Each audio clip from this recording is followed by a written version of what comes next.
in the tournament. They still don't lose games, but they're close. If you remember Sydney, they had it, I think it went into overtime against NRG, or it was 16-14, right, on overpass, and we had a close map one here as well against Cloud9. And absolutely, that's the way when you play super fundamental Counter-Strike and you do it really well, it makes it very difficult on your opponents. You don't make mistakes, you're not going to beat yourself, and your opponent has to beat you. They have to outplay you, they have to make calculated risks, and we saw Cloud9 try their best for now, and they made it really close on map one, but not enough. Yeah, and before we kind of send it to break and start preparing ourselves for Liquid versus MiBR, that is coming up, I do want to just quickly reflect on lessons learned about Cloud9, because we had a lot of unanswered questions. You're coming in with stand-ins, people calling it a free win, whatever, what have you.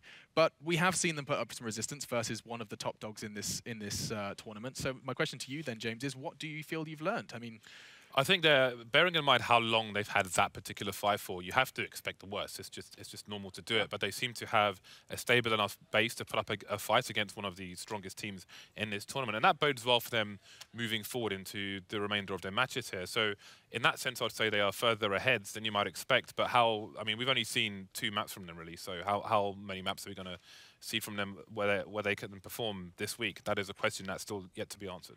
And Yanko, same kind of question. I mean, you feeling a bit more excited, a bit more hopeful for Cloud9? I think this game is pretty much irrelevant in their results against Astralis, but it is, what do you think now? Where do you put Cloud9 if they have to play MiBR maybe in the loser bracket first, and then potentially a decider game versus Team Liquid? Can they do that? I don't think it's impossible, but it would require, maybe if it's the decider game against Liquid, maybe for Liquid to implode a little bit, or against MiBR, the fact that they've also just changed the player. They're not going to have a lot of teamwork, but just even the core of that team, even not just the Brazilians, but maybe for Liquid, they still have a little bit, or against more MiBR, the fact that they've also Cloud9 has, and also a lot more skill. Yeah, we're going to get answers to what state are MiBR in straight after the break, because that is coming up next. We're going to see Team Liquid taking on MiBR team.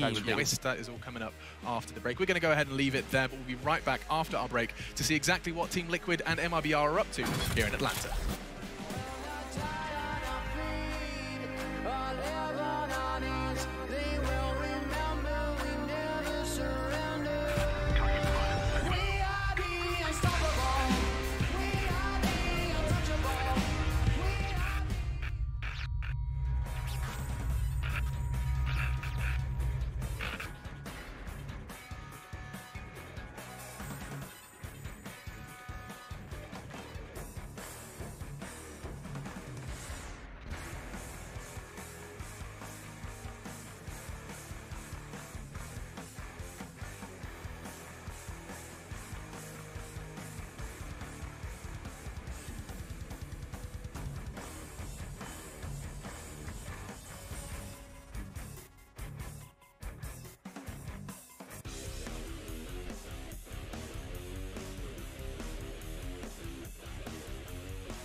Ladies and gentlemen, welcome back to ELEAGUE CSGO Premier 2018. We've chopped and changed things on the desk just a little bit. We have the ever-handsome man, fresh from the casting coop, joining us at the panel. It's Jason Moses O'Toole and, of course, Janko Wanke Paunovic hanging out with myself as well. We've got an intriguing one here. This was one kind of painted as the game of the day. We were offered two, and I think this was the more delectable morsel. And I think, Jason, we'll just start off by just, first of all, welcoming you. You feeling good? Yeah, feeling great. I don't really like the change that that's now a casting coop. How do you feel about that? I don't like it all that much. We have chickens in coops? We have the chicken coop was over on this one that we called it. Right. And then you guys are in one too now? Yeah, but I don't know. Yeah, I mean, it's not a big thing. I just didn't really appreciate you it very much, yeah. More or less than the overtime money discussion? I feel like this is one area where I can be a diva. Yes, that one does bother me very much. Of course, save it for the desk every single time. Yeah. Well, listen, Janko. Is there anything you didn't do today, Jason? You're going to be the host for the next segment? Oh yeah, I did do an interview today. That was due. Yeah, I think you nailed that as well. If you would like to swap out, I was a bit mean. I felt we like. do have to have a conversation about your white trousers, though. There's very few people in this world. That I'm not gonna lie. Trousers. When I got dressed this morning, I completely forgot I'd be doing a full body interview, and felt a little uncomfortable. You also forgot to that button to button up the last right. one. While we talk fashion, we're gonna go ahead and get everyone at home up to speed with MiBR versus Liquid. Our team has recently come up with some changes, and I think the first one was Stewie. He's a very versatile player. He can do almost everything on the game. Bringing Tarek in on the team, I think it's going to be a huge asset for us. And the score is tied. Tarek is a god. Leaving Cloud9 is still really saddening for me because I thought it would be the last team I played for. I wanted to try something different, and I saw a unique opportunity coming to MiBR. With Tarek now in the lineup, in my opinion, this move makes sense. MiBR is gonna be better with him. So when we play Liquid, there's always a torch of fire in everyone's eyes because we really want to beat them. They have some ex-teammates from us there. So we acquired Taco a few months ago from SK at the time. What Taco brings to the team is experience. My decision to join Liquid, I can say it was easy, but it was not that hard as well. I don't care if MiBR is doing good or bad. It's not my business anymore. I think this roster that we have currently is our most skilled roster we've ever had. I think it'll be a good matchup, but I think we'll take the win. Oh, it's absolutely delectable. Taco versus the core of his old roster, and of course getting to see what Tarek's capable of, hit some of his North American brethren on the other side of the stage. It's very intriguing, this roster mania as the dust does settle. We get to see exactly where everyone's at. Yeah, I think for MiBR, you know, the change was obvious that it was necessary. And for me, at least, the problems that they had and why they weren't as successful as they were before had nothing to do with Counter-Strike. It just had to do with issues within the team, you know, with balls, and also the atmosphere wasn't great, which led to issues with confidence. That's why we had the whole shenanigans with who's going to call on which map, and, you know, players didn't have as much confidence in making their signature moves, right? You didn't see Fallen or Fur be as aggressive, and even if you did, they weren't executing it as well because they were probably lacking some confidence of their own. So I think change was necessary. We're going to see, and I think it's going to be an improvement, but will it be the roster? I'm not 100% sure. Jason, if you don't mind, I'd love an unfiltered. What was your genuine reaction when you saw the Tarek news go through? I know, but like, assume you didn't hear the whispers. What is your reaction to the Tarek MiBR jersey? It's head scratching, to be honest with you, because I think Tarek's a very good player, and I've had my criticisms of him over the years, and I think he's turned into a great player. But when I thought about that when it first happened, it was just like there's so much aggression on this team between Stewie, between Tarek, and between Fur. These guys love to get in the faces of their opponent. We saw it in Cloud9 with Tarek and Stewie leading the way, and it seems like they haven't really even figured out how to make it work with just Fur and Stewie. You know, they all of a sudden have to add it in. Remember, they didn't make it work with Phelps and Fur because they both like to be aggressive as well. And now you're just adding one more into that. I think Tarek's going to be, you know, pretty adaptable to whatever situation they want him to be in.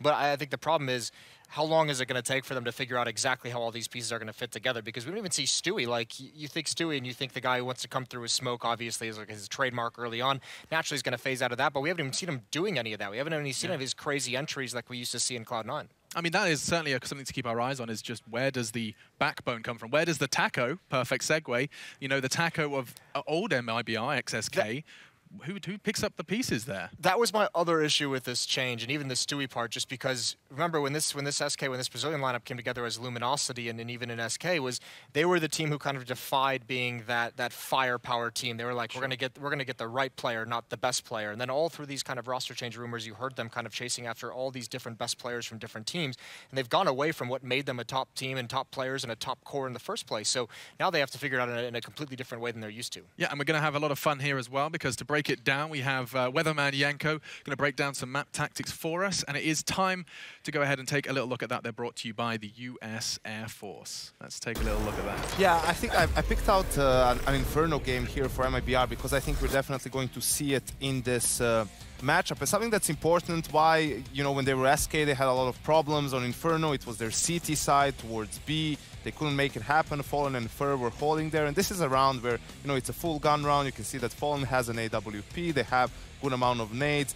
Big also has a good utility of their own, good weaponry. And Fallen gets the early kill towards Banana. And you can see how they're also going for an aggressive play towards A. Fur and Bolts in apartments. And Cold Zero is holding towards short. And this is what MiBR is very good at now. They have different setups, and that's mostly Cold Zero calling. On the CT side, they have a setup where all three players are, you know, towards side/long, or when they're playing two in pit, one side or one long. So they always make a call. We think they're going to go mid, or we're going to play heavy mid or heavy apps, or we're going to play super passive within the side. You can also see after that pick how Fallen and Stewie, you know, go back towards the side. There's no reason to play super aggressive, and they just do a much better job of making calculated risks, right? We have to decide what are we going to fight for, where are we going to give them some more room, and then we're going to play around that. And of course, I think not having to call anymore Cold Zero, he is one of the highest rated players on Inferno in 2018, which is a massive statement considering ahead of him are Simple. At Cologne it was Simple, and it was Magisk and Glaive, I believe it was, right? Because Astralis was just ridiculous on every single map. And I think he is a big factor for MiBR, mostly when it comes to the T sides, because that's where he's really good mid to late round, finishing those rounds and winning them some much needed rounds. I mean, you're talking about Inferno. It would be foolish not to step straight into those map vetoes, because I don't even know what to expect from the likes of MiBR now. I assume the map pool stays the same. Jason, you're pulling funny faces. Liquid always scares me in this phase because they love picking Inferno, and I don't think their Inferno is nearly as good as they kind of have it out to be in their mind. Sure. And we've seen them actually get kind of burned, especially if you think back to FaZe kind of lured them to picking that Inferno pick. So I'd like to see Liquid go away from that as their first pick. I'd like to see them, because they're supposed to have a pretty decent map pool at this point, and they don't really utilize it. So I want to see them kind of go away from that. Well, we've gone away from both Nuke and Train, and well, we are going to be seeing Inferno, but not necessarily Liquid. Fair play. That's fine as well. Yeah, well, I'll take that all day. Okay, so we do get to see it, and we get to see more from how they do present their CT side. In fact, we'll get Liquid starting there. Cash up next. Yeah, I think for a while, you know, MiBR, when they were SK, they were picking Cash a lot, and then they had some tough losses, so they steered away from that. And Inferno was actually their highest rated map, right? And even in Cologne, they had some tough losses, so it's not surprising that they pick it here against Team Liquid, and getting Cash and Mirage as a decider. I think they're going to be satisfied with this pool, and for both teams, really, this is some sort of a middle ground. Maybe it's a little bit surprising that Liquid didn't go for that Dust 2 pick, because that's been their go-to pick in best of threes. I'm holding out hope we get Dust 2 by the end of the week. They've been loving seeing that in a competitive offline environment. And we actually get an opportunity now to hear from the newest member of MiBR. It's an interview brought to you by a very handsome DDK, and of course it's a crunch time presented by Cheese It Grooves. Okay, I'm here with Tarek of Made in Brazil. So Tarek, thank you for joining me here in the Cheese It Lounge.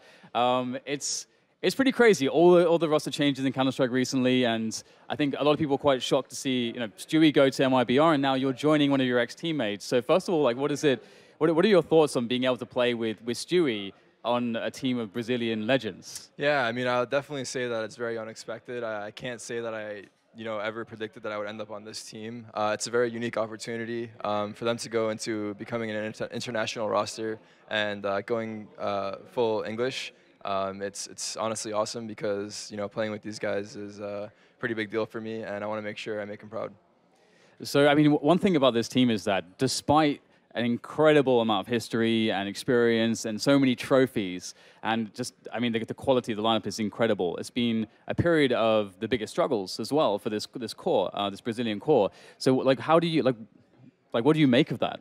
Yeah, I mean, I can relate to them in the time of struggle. I mean, we've had the same problem on Cloud9 just for a really long time where we haven't been able to bounce back. And, you know, same thing with them. They've been having problems in their team, and that's why they wanted to make this change. You know, they want to get back to the top, and we're hoping that this roster will be able to do it.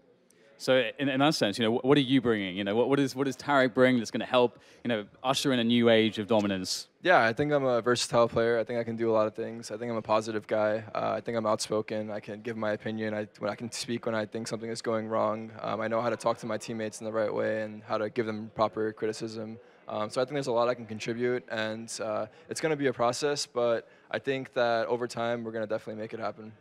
So do you have any insights already? I mean, you haven't had too much time to prepare, I imagine. So, like, what do you think will be the most difficult things to kind of, you know, to fix or make work? You know, is it going to be like roles? Is it going to be just creating the map? Or like, where is the hardest sort of adjustment? What's what's the hardest adjustment basically you're going to have to make? I think the hardest thing will be to make everyone comfortable. I think as long as we can do that, then we will definitely be a really good team. We just have to figure out the system that will be beneficial for us. It's going to take some time to get there.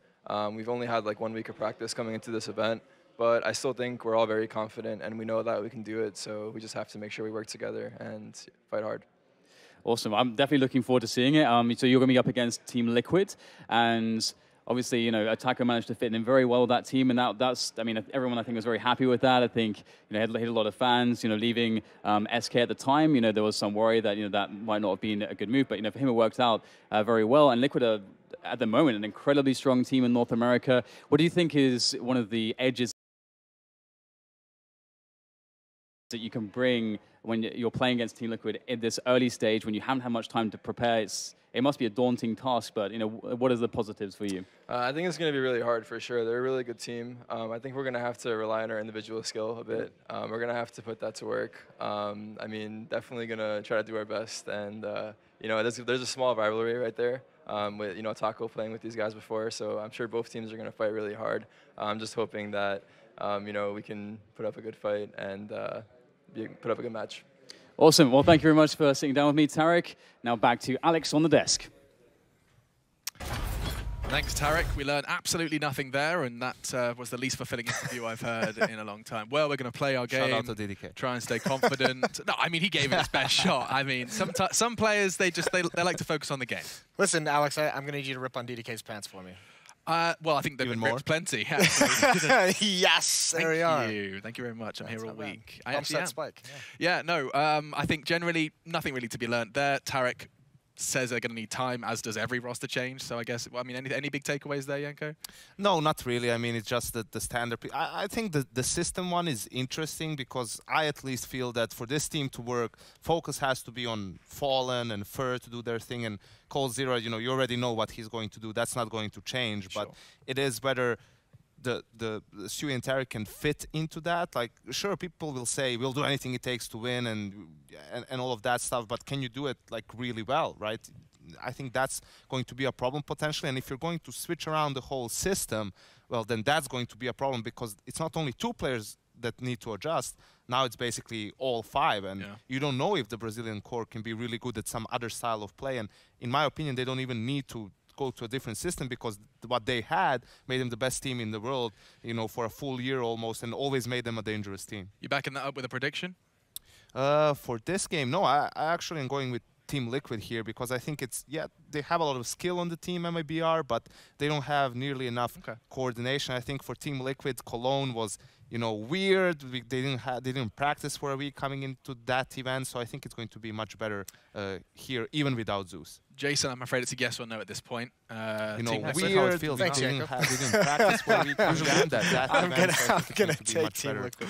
Well, there we go. So we do have Team Liquid on the prediction front. If you are backing up the analysts as well, do let us know and hit us up on social media if you want a live vote. Well, there we go. So we do have Team Liquid on the prediction front. If you know, are it's looking all at the analysts as well, do let them know it as well on social media as well. Be yourself to that. Well, there we go. So we can select 20% off predicting front. If you are looking at the analysts as well, do let them know it as well on social media. All that said, we have yourself to see. Well, there we go. So you can here, percent off predicting front. If you are looking at the analysts as well, do let them know it as well on social media. All that said, we have yourself to see. Well, there we go. So you can here, percent off predicting front. If you are looking at the analysts as well, do let them know it as well on social media. All that said, we have yourself to see. Well, there we go. So you can here, percent off predicting front. If you are looking at the analysts as well, do let them know it as well on social media. All that said, we have yourself to see. Well, there we go. So you can here, percent off predicting front. If you are looking at the analysts as well, do let them know it as well on social media. All that said, we have yourself to see. Well, there we go. So you can here, percent off predicting front. If you are looking at the analysts as well, do let them know it as well on social media. Maconha, eu acendo cigarrinho.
Taking him down. What a monster. The quad kill. Cold Zero, that is a massive 2K on the ramp. Stewie shutting them out of the round. And not to mention, Fallen himself.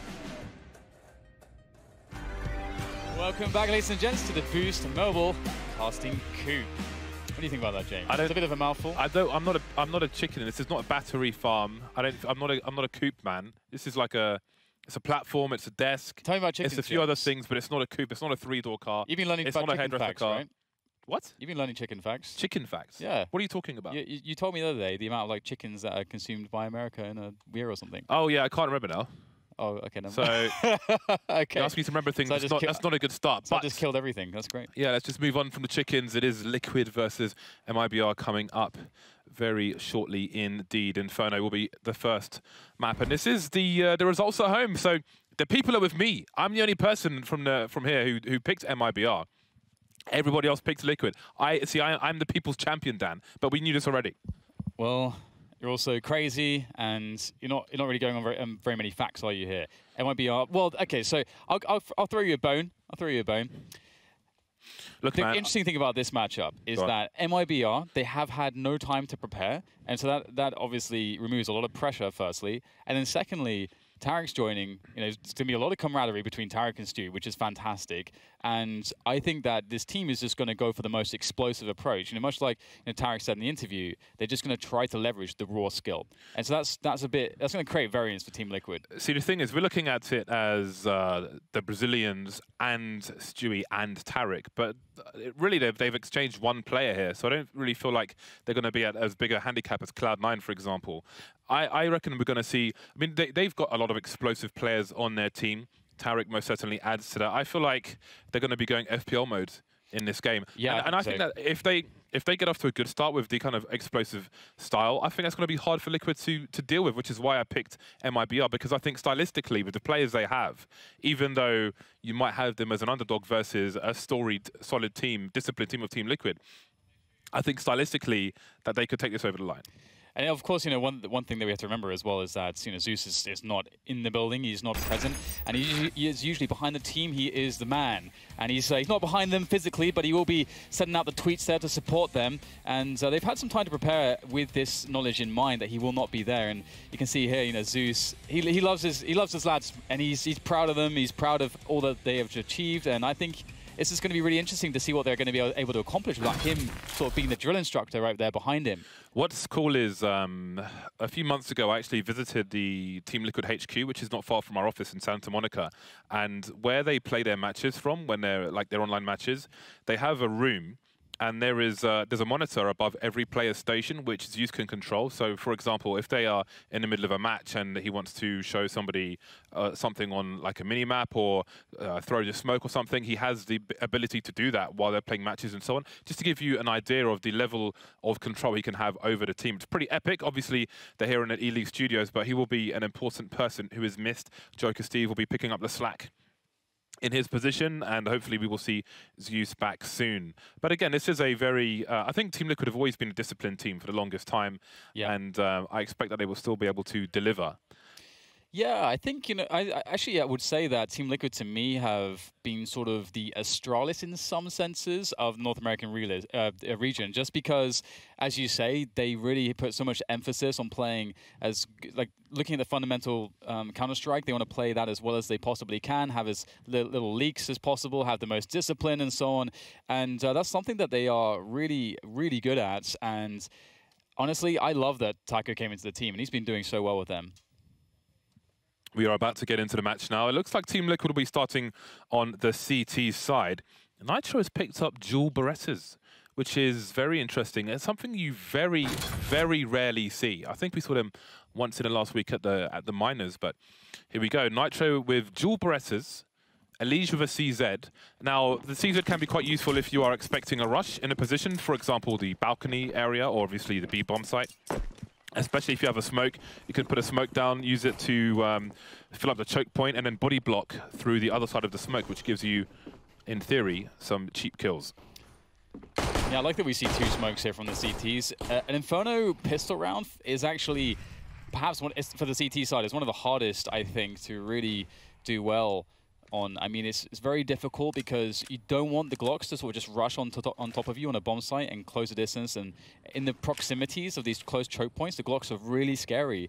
And so there's no good answer to this round for a CT side. And we can see the experimentation from Team Liquid here. So I'm curious to see how it will play out.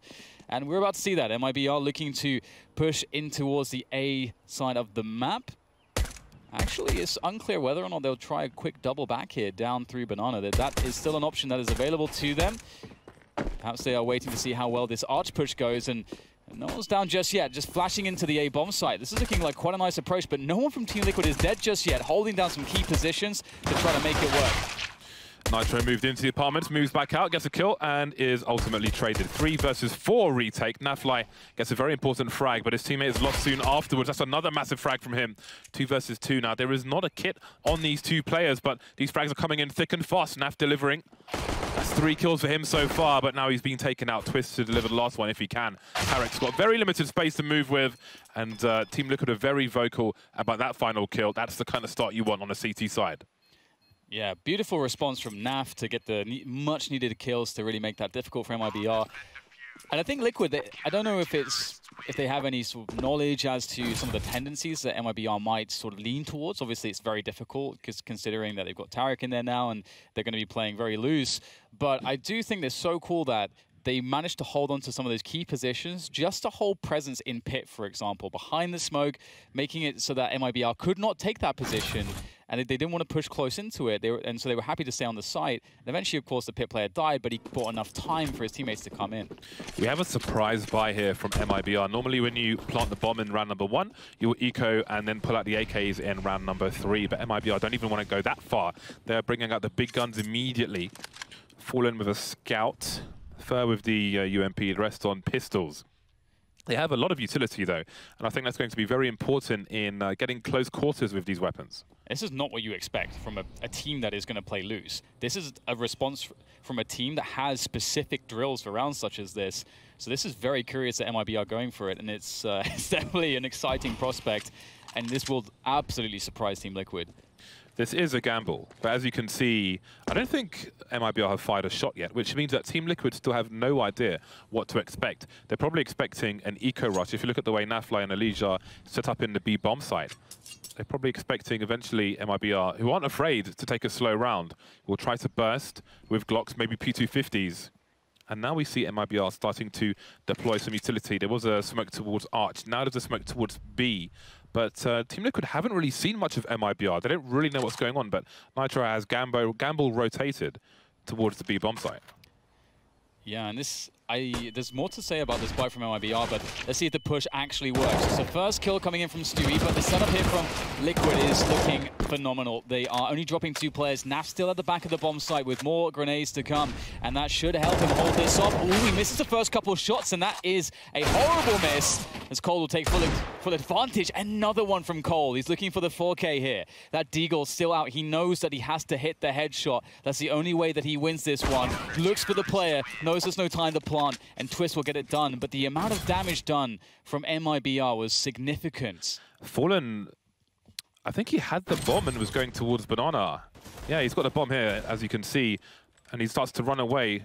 Oh, he's looking for a rotating play, but he gets taken out there, and then he loses the bomb, which causes problems. I don't know if you heard a player then chose to take the engagement. There was a smoke down on CT, so arguably there was potentially time to plant, but I don't know if he was looking for a player to come or considering a rotation. But there was damage done from MiBR, and now it's a round for Team Liquid to stabilize as the Brazilian-American team failed. They did not plant the bomb. They do not have that bonus money. Not that it would give them a buy anyway. But perhaps this round would be more dangerous than it currently is. That's the AK-47 taken away. Everybody else is on pistols here. Glocks and one flashbang on Tarek. And it doesn't seem like that they will get that AK anytime soon as Team Liquid starts to stream down the map. And that's a quick one. It's a brief one from Team Liquid. Nobody lost, so there is some extra money in the bag. And one of the other reasons why that sort of surprise buy is cool very quickly is the fact that a lot of CT sides will obviously expect just pure Glocks in that round, and they'll play very aggressive. And so if you have the weaponry that they had, you can just win the round straight out. So it's very tricky stuff. I like that Team Liquid are taking a very stable approach. They themselves are minimizing their risks, trying to feel out this MiBR team. I don't think you do want to play super aggressively against them. You want to sort of feel their tendencies and see how they want to, what kind of pace they want to play the map with. And you can see how some of these buys have hurt them previously. 2 Galils, 3 AKs, an okay amount of utility, but not really enough to play a very long and drawn-out rounds. MiBR need to really find a way onto a site in the mid-rounds. This is not the worst thing in the world, considering their roster. This is a team of fraggers that they have now, so they're one of the better-equipped teams to deal with shortcomings such as this in their economy. It would be interesting to ask players how often they practice with a Galil. We always talk about the spray. It is similar to the Titan logo, but in a different direction. But how often does a professional player deathmatch with the Galil? Has higher than normal armor penetration, more than the M4A4. 4 players for Team Liquid towards the A site. Smoked off, but they're refusing to give up their positions on Arch. So it seems Nitro will be hungry for the information, and he will shut it to MiBR by re-smoking, or throwing, actually no, he threw a grenade into mid. It wasn't a smoke. This is a big gamble right now from Liquid. They're seeing nothing top mid until 35 seconds. Okay, now they're starting to see some nades in, but they're playing retake on B with 1 player. And now there's a quick info play. They want to constrict MiBR as much as they can. MiBR have 1 smoke left. How do they get into a bomb site? There is no way other than just forcing their way in, hitting headshots. Liquid on their defensive setups with 4 players ready to defend and lock them in. There is surely no way that MiBR can take this round at this point. Liquid have, I think, outplayed them, outlasted them. ELEAGUE in for the flank. Oh, that's a beautiful double on the spray. And now it's just Tarek looking to either not die after time or to save the gun somehow. This is turning into a horrible start for MiBR. They don't have so many kills on the board here, and now Team Liquid are getting great opportunities to build up their money. So MiBR have taken some gambles. It is the first map of a best-of-3 series, so probably the best time to do them. And one thing we haven't mentioned, something to certainly look out for, Team Liquid have a bunch of bait setups on their CT side of Inferno, especially around that arch position. You may find a CT player in CT spawn looking through arch, hiding behind a pillar at a super tight angle, who will try to bait an engagement, and then somebody from the corner of the site will pop out and get some free kills. So keep an eye out for that as this game progresses. Now MiBR on the pistols, heading towards maximum loss bonus. So next round, win or lose, they will have everything they want. Yeah, well, this is a good start for Team Liquid. And one of the advantages of MiBR, one thing they can maybe try to use as an edge in this round is the numbers and the pace with those pistols. But to already remove a player, thanks to Nitro's effort with the AK, that really hurts that effort from MiBR. So at this point, the best case really for them is to find a couple of kills and see what pressure they can get onto the economy of Team Liquid. And the AK has been collected by Stewie, and we know what he's capable of, kind of aggressive shenanigans. But Team Liquid's discipline has really been remarkable so far. They are playing a very tight game. Re-smoke in the mid position, Stewie's looking for it, and he finds it through the corner of the smoke, instantly giving the AK to coldzera, who has armor as well. Stewie on 13 HP now. You see Fallen looking for angles. He might find a CT soon. Spotted a crouch peek, but that's some info for Liquid as well. And maybe that will invite Nafly further towards the A site. A third man rotating for the CT side. Legion trusted with the B bomb sites in the meantime, but Liquid have seen 1 of 4 players. No grenades here for MiBR, no flashbangs, no way to burst into the site. They've just got to charge. They've got to use people and absorb these bullets. Yeah, I really like, again, how MiBR have been trying to play this. And just Liquid are so good on these defensive setups. The spray comes in from Twist. He's going to be very comfortable for 3.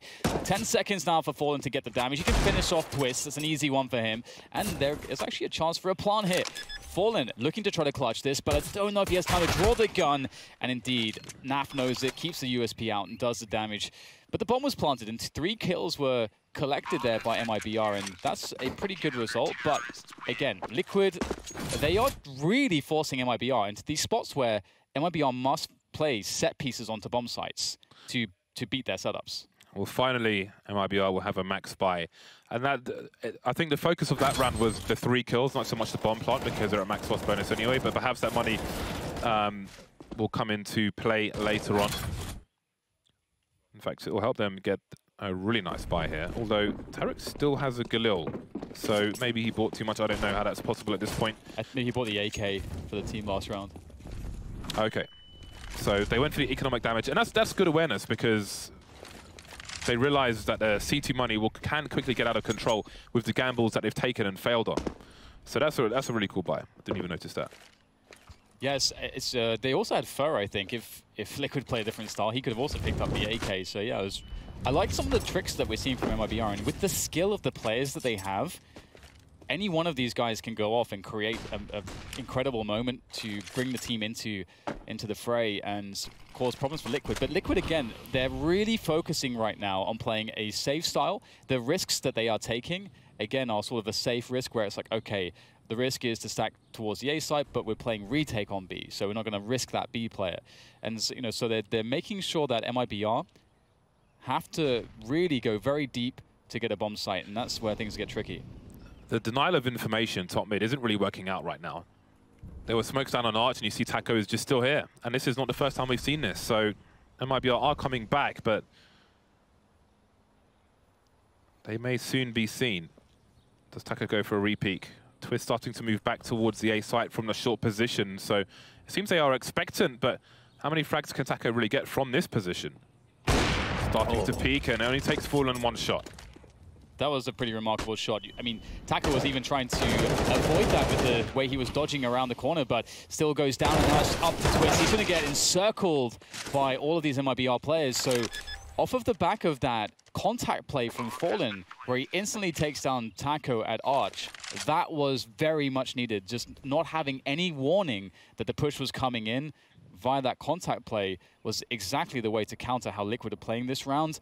And we can see the B players have to save this time. And this round might force Team Liquid to be a little bit more active than they have been in trying to shut down some of the forward bits of map control that MiBR have been taking.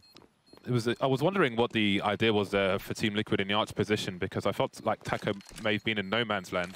The players on short had fallen back. He was up the top of arch, but he wasn't peeking any longer and was just waiting kind of around the corner. But I feel like, how many kills does he get there? Does he get 2 kills? If not, is the value there? I don't know. But that will be the first round on the board for MiBR. 2 Liquid players save, and they will be able to spread the wealth just fine for the time being. Now, MiBR, they need momentum. They cannot be reset at this point. That would be just great for the confidence of Team Liquid, who are 5-1 up at the moment here on Inferno. Yep. First map of this best of 3. It's a good spot, perhaps, for Liquid to take a risk, maybe try to go heavy on banana control, try to do something that they so far have not been doing, because, again, their defense has been marked by no aggression at all. And now we're going to start to see some of it. Indeed, this is a great way to try to switch things up. MiBR have found something that was working for them in that last round. Now Team Liquid are going to try to take initiative from a map control perspective. So at this point, they're going to say to MiBR, all right, if you guys want to take banana, you've got to flash through, you've got to spend time and utility doing that, and we may be stacking 4 players towards A. So we're going to force you to do that unless you want to run into 4 players. They have to force NAF back. Second player has been rotated. So if you look at Team Liquid's, okay, they're still moving around. So they did have a bait set up, but it seems they've changed on Arch to a different approach for the time being. Some aggression around the boiler position, and now there are 4 players on banana starting to establish space, and ELEAGUE and Nitro will rotate to bring 3 players towards the B bomb site. Now, when you just come out of Speedway or you're in CT spawn, if there's a push coming in, it can be really important to pop flash for your teammate on B. But look at this, MiBR, they've baited a rotation.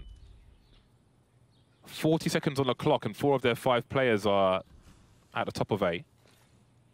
Similar grenades to that to which we have seen already. 30 seconds now. Taco has limited information. There are 3 smokes down on Arch. So this is actually really smart, the way this is being played by MiBR, but we'll go into that in a moment as Twist has to get the defense in. Great flash coming in from a teammate as he takes down 1. There's 15 seconds to get the bomb planted at this point, and it's looking quite difficult. Nitro, that is so important, takes down 2 more, and finally, MiBR will have some space on the site to plant, but they've had heavy losses. A player on the bomb site, a player in pit. I believe those positions are known to Liquid at this point. We'll have to see if they can do anything about it. They have no utility. They have to just walk in at this point and hope that they guess right. And that is not a very happy place to be. ELEAGUE and NAF, the players to do it. Again, there's a lot of predictable setups, but they have to guess right the first time. Bomb is starting to get quite close to detonation, and Fallen takes down the first player. Tarek might find it safe to peek very soon, and indeed, ELEAGUE wants to give up on it. Perfect timing from Tarek to punish him, and MiBR converts. Really good timing. That's great patience and discipline from Tarek as well. He doesn't full peak immediately after the initial frag. He knows that it's not necessary.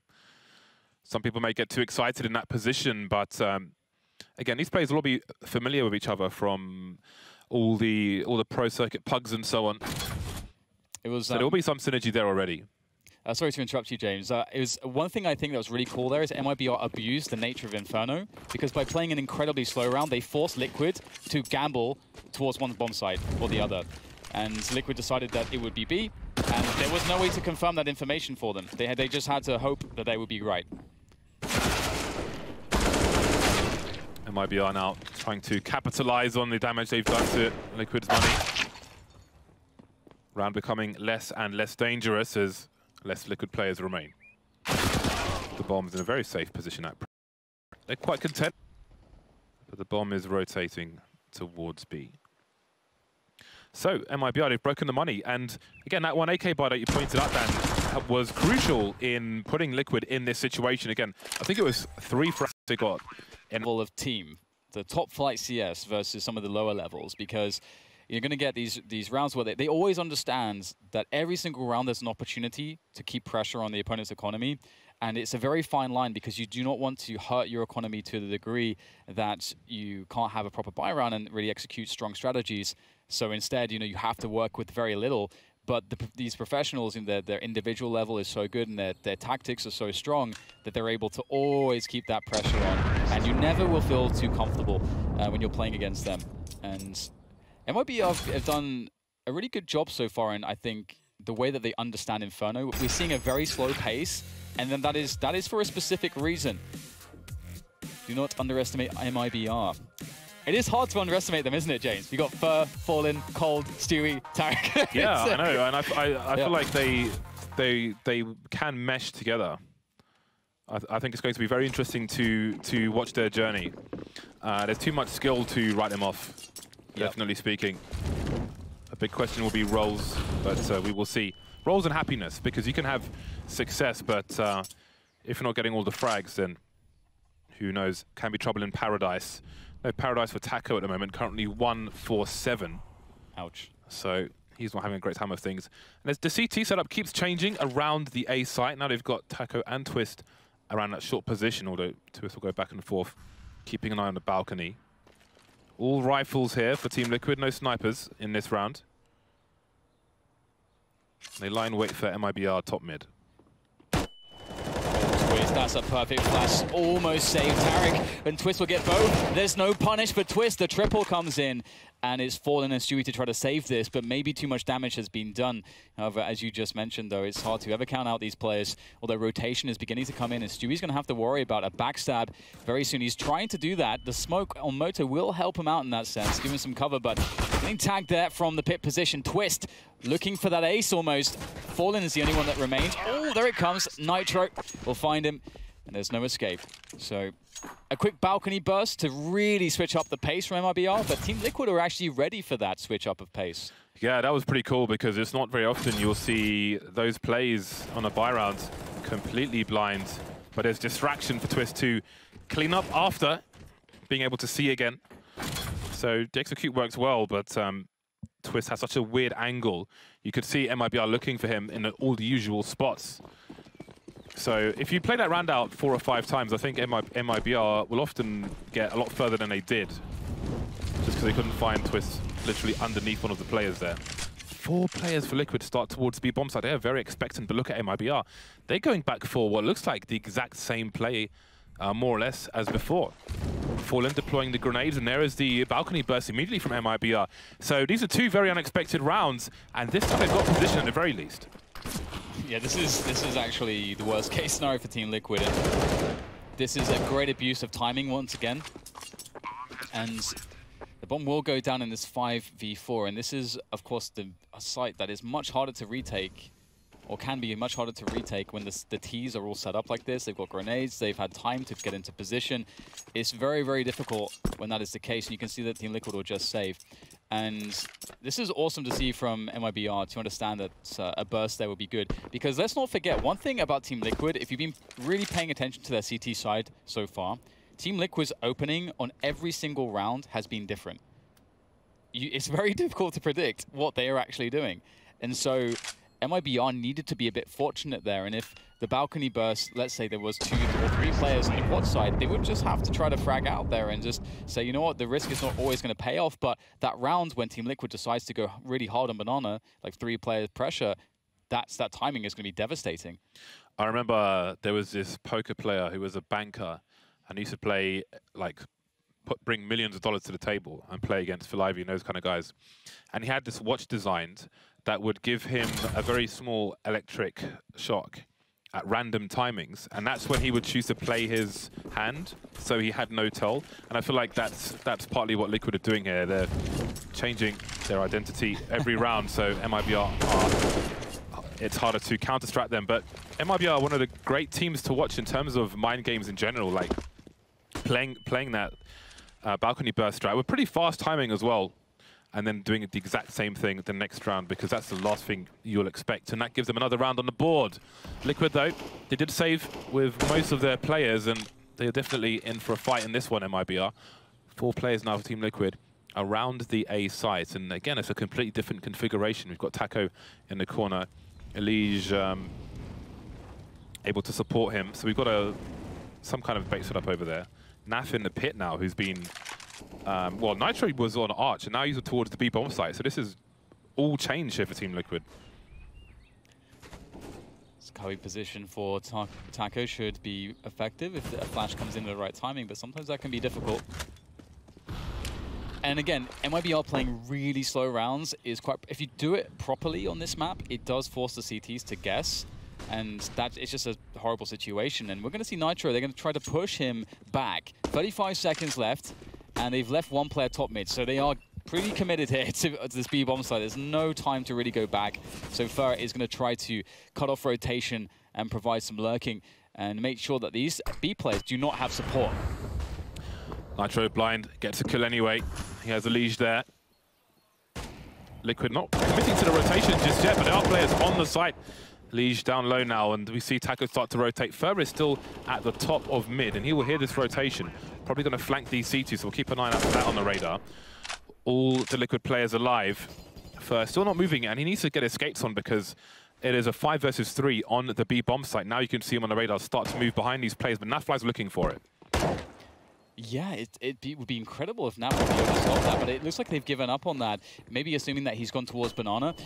And this is looking really awkward now for Team Liquid. They're going to go into the spray. coldzera in the pole position doing a lot of damage. Will eventually get taken down, but you can see the flank starting to work. Fer gets a pick off onto Nitro. Taco alone, and they will sandwich him as he tries to defuse. And Fer's timing there. And again, this is another thing about top level CS, something that you might not see in the lower level, and it's not because the way they play at the lower level is incorrect. It's just because, again, Team Liquid, they expect the flank, and they're going to be so good at dealing with like a player cutting off rotation that Fer has to go an extra mile to guarantee his play.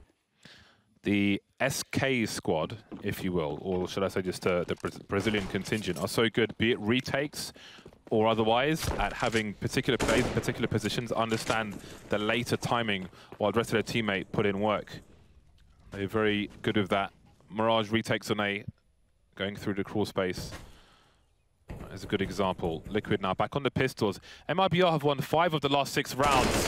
That does not bode well for Team Liquid here on the CT side. Plenty of rounds to fight for. And MiBR are moving into the final 2 players. Well, not final 2 players, because Naf is towards the B-bomb site. But again, they've got plenty of time on the clock. Plenty of utility. Molotov's flashbangs, so it should be a formality, but maybe it won't be. Twist has the bomb on short now. That's a good start. Can he get another one? Ooh, Twist gets one more. Fer was tagged by the work of Nitro on the bomb site with that CZ. The bomb's in a forward position, and Twist can see it. He's providing a big problem at this point with this Deagle, able to just peek whenever he wants. They have Molotovs, they have a couple smokes, they've got flashbangs. There is utility to deal with Twists if they want to go and collect the bomb, and they are committed towards A. Naf with the USP, able to take down Stewie towards our side. This is getting more and more awkward. Twist! What a beautiful round from him. 4 frags, holding down that pit position like a hero. And MiBR, they just never got that utility off. That's a weird one. With the time on the clock, I mean, we have complete information, but they could have smoked in front of the bomb, picked it up, waited for the bomb to dissipate, and then continue with wherever they wanted to go. But that's only one of many things you could do in that situation. So there's a much-needed round for Team Liquid, much-needed round. And MiBR's money is not amazing. They've got barely anything left in the hole after the buy for this round. So this could even end up in a 10-5 half based off the back of that Deagle. Yes. Who knows? It was ridiculous. And it's absolutely what they needed. And perhaps in some respects, what they deserved. Perhaps that is up to all of you watching instead to decide. But Team Liquid and MiBR both been playing very well. This is the impressive thing for me about this game so far, is that I'm looking at Liquid and how they're playing their CT side. And we know Liquid have amazing CT sides, and they are playing at a level that is tip-top. And MiBR are able to do so much damage to a team that's playing it incredibly correct. It is beautiful to watch these teams in action. And as you mentioned, James, this is such a critical round now to decide who will come away with, or well, whether Liquid will get a strong half or whether MiBR will have a very competitive one. And they're going to go into this A bomb site with a faster timing, but they're already lights one man. Yeah, they're still stuck in the corner of the choke point. Not quite going to the point of no return just yet, but here they come streaming in now into the crossfire of these C teams. You see Twist with a great angle for a 2K. One player on the side. They're looking for more engagements here. They've got 35 seconds, so Bomb plant pressure is not there just yet, but 1 versus 4 for Tarek. He won't last very long. That Deagle round could change the entire landscape of this game of Inferno, honestly. There's no money, there's no plant for MiBR. They've got $2,000 on most players now. And what a hero Twist is, you know, he was the man that was able to make those Deagle frags happen, and it's by just being an anchor of this A bomb site, by playing that pit position. And again, if you just watched how the passage of play went right at the end of that previous round, you see that he had 3 frags available to him on the spray down, but he only goes for the 2 frags. He keeps the tightest angle and just makes it so that he is untradeable. He creates a situation where it's so guaranteed because he's not thirsty for that 3rd kill, which he probably could have gotten, but he wanted to instead focus on the team play. I mean,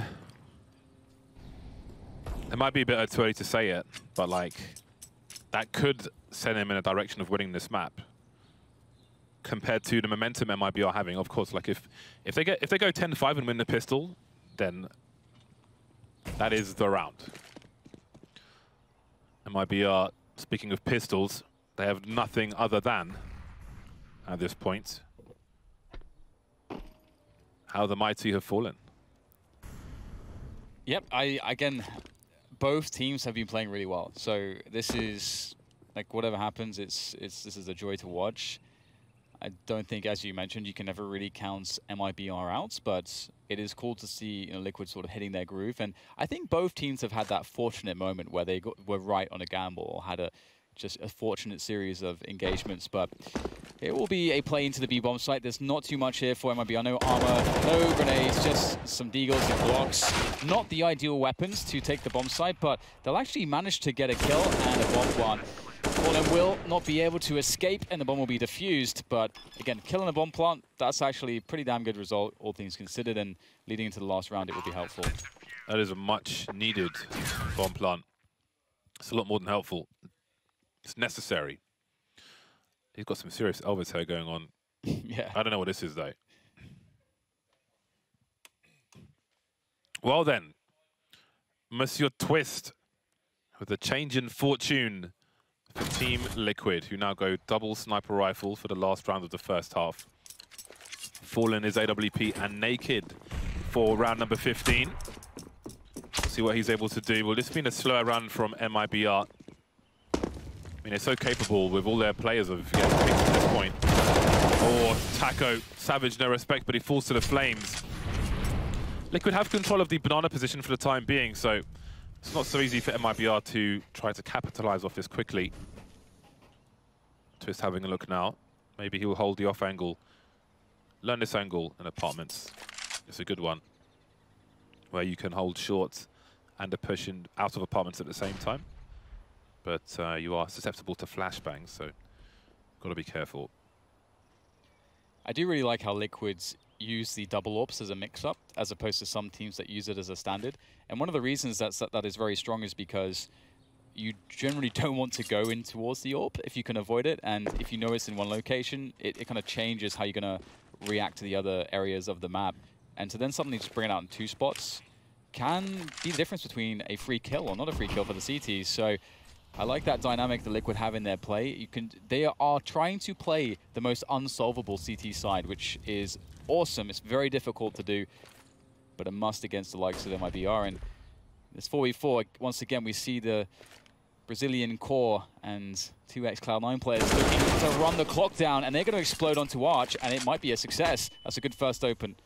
Nitro pushing, expecting a split, but it's going to be a wrap, in fact. And Nafly is going to be isolated. How does he deal with all these players? He's starting to push down Banana as well. So they understand they're compromised from one side. They must push in the other. The rotation coming in from mid. Fallen focusing, but he gets a pick onto Nafly before Nitro can do anything.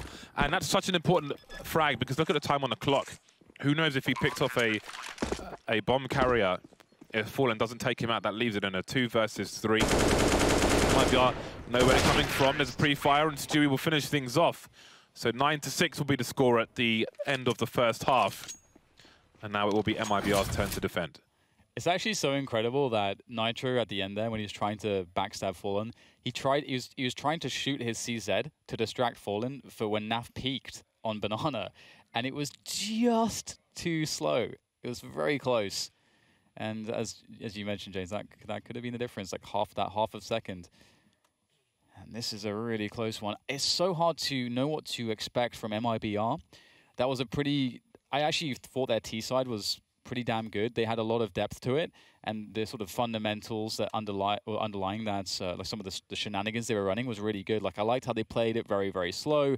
They created a lot of insurance in that way that, they just forced Liquid to play passively, forced Liquid to gamble, and that is a very uncomfortable position for the CTs. And now we're going to go into a CT side of MiBR, and where do you think that is going to, like, who will that favor for you, James? It's a team that, again, hasn't had the time to develop their map pool yet. I don't know quite what to expect. I mean, in terms of roles,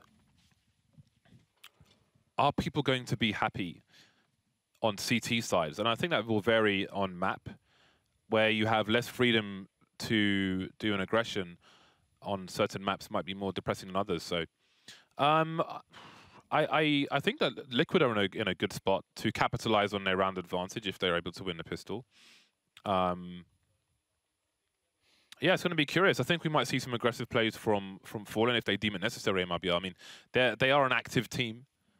So what I like about them is that they will, if they think it's necessary to do something or they have a window to do something, then they're not afraid to do that. So we can see a variation in levels of aggression or passive play. And you never know, like in the middle of a round, what they're capable of doing. So I expect MiBR to be very proactive here and there, if you know what I mean. I'm not trying to be vague. Like I think if they feel like they can do something in effect or have some kind of impact and take the game away from Liquid, I think they will do that. And that's something that Liquid need to look out for. Like where some teams might try to do, okay, let's do this at the beginning of a round. I think it can happen at any time for MiBR.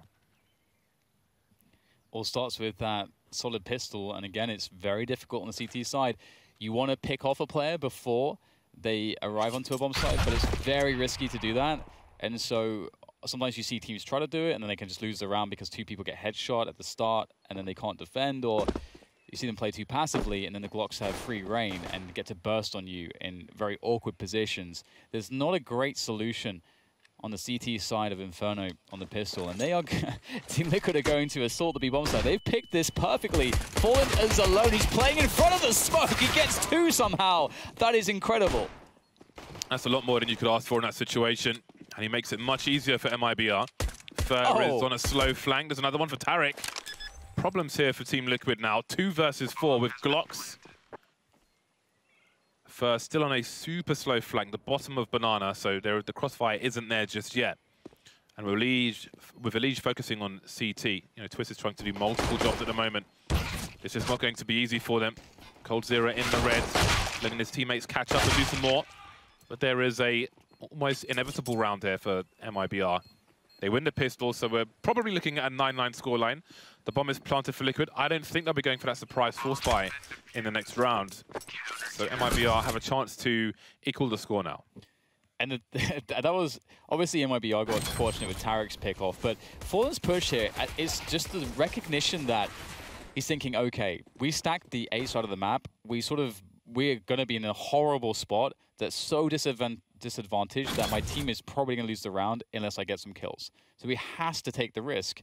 And he gets fortunate, and he's able to do a lot of damage. And that is, Counter-Strike's about knowing what risks to take, and you're not always going to be correct or successful, but you've got to know which ones are the good ones. And Fallen picked a pretty good one there, and this is exactly what they needed.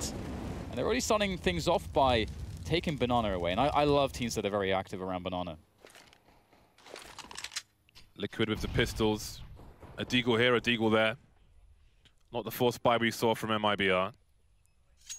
But again, they are a more disciplined team, so I think what I was trying to say in 1,000 words about MiBR is that I think we will see a stylistic difference in the CT side from MiBR, where Liquid are focusing on not being countered by having a different formation pretty much every round. I think MiBR are capable of more active plays.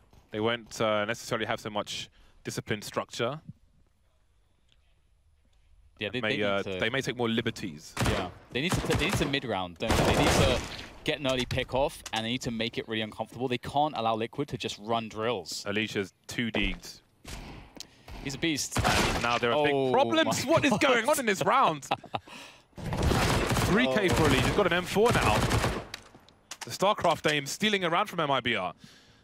There's no Kevlar on these players. That's the only thing going. Eliage with another one. He's not happy that Twist got that 4K early. He's like... He's not even smiling. What's going on? What's going on, Oh, the 180. I told you, man. That's StarCraft aim. That is so awesome. Yeah, Eliage is one of the players who has a very fast sensitivity.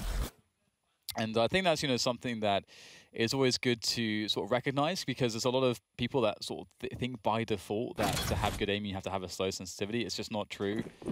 It's all about mouse control and your setup, like your style, you know, size of your hand, the type of grip that you use. It is all linked together, and it's a complex formula. It works out for Eliage for sure, and the scout comes out for Fallen. Not going to find anything though, and neither is Tarek, it would seem. He will be the victim of Taco's. He found something. He found them bullets. Yes. That's what he found. He found some holes in his chest. This is a great result for Liquid, isn't it, so far? This is huge. It's another big opportunity. Some people argue that it's better than winning a pistol round to win a second round versus the CT side. Yep. Because it absolutely ruins their economy, forces them to go for a force buy, put him in a crap situation for multiple rounds. That's a lovely shot. Another one for the highlight reel for Fallen. But can he do more? He's behind a smoke grenade at the moment. Does he commit here? He goes for it, he gambles. It's the only way to win a round, most likely, being in that position in a scout. He's not afraid to put his team in a position to succeed, but doesn't seem likely on this occasion. Fur is miles away and coldzera is on his bicycle as well.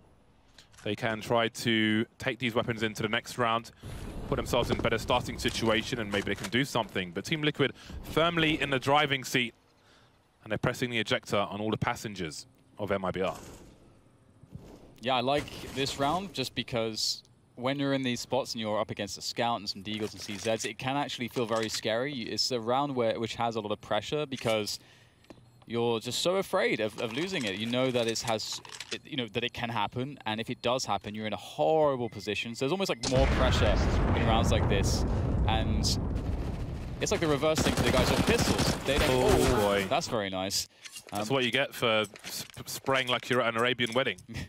But either way, Team Liquid, they see the scout and they're like, you know what, we're just going to decisively move into the A site or the B site, and that's it. There's a lot of teams that get scared, and Team Liquid very decisive. Again, decisive, disciplined. We're probably going to be repeating that a lot because it is one of the reasons why Team Liquid have success. Well, this is a nothing round for MiBR. See what happens, Liquid, when you stray away from discipline, start shooting at the sky. You lose, what, $5,000, $6,000 there? Perhaps more. Again, that can play a part. That can play a part in the story to come in the latter rounds. It can add a chapter. Only time will tell, but this is it should be a non-round for MiBR. $7,400, James. Just did the mathematizing. In the bin. Yep, it's all gone.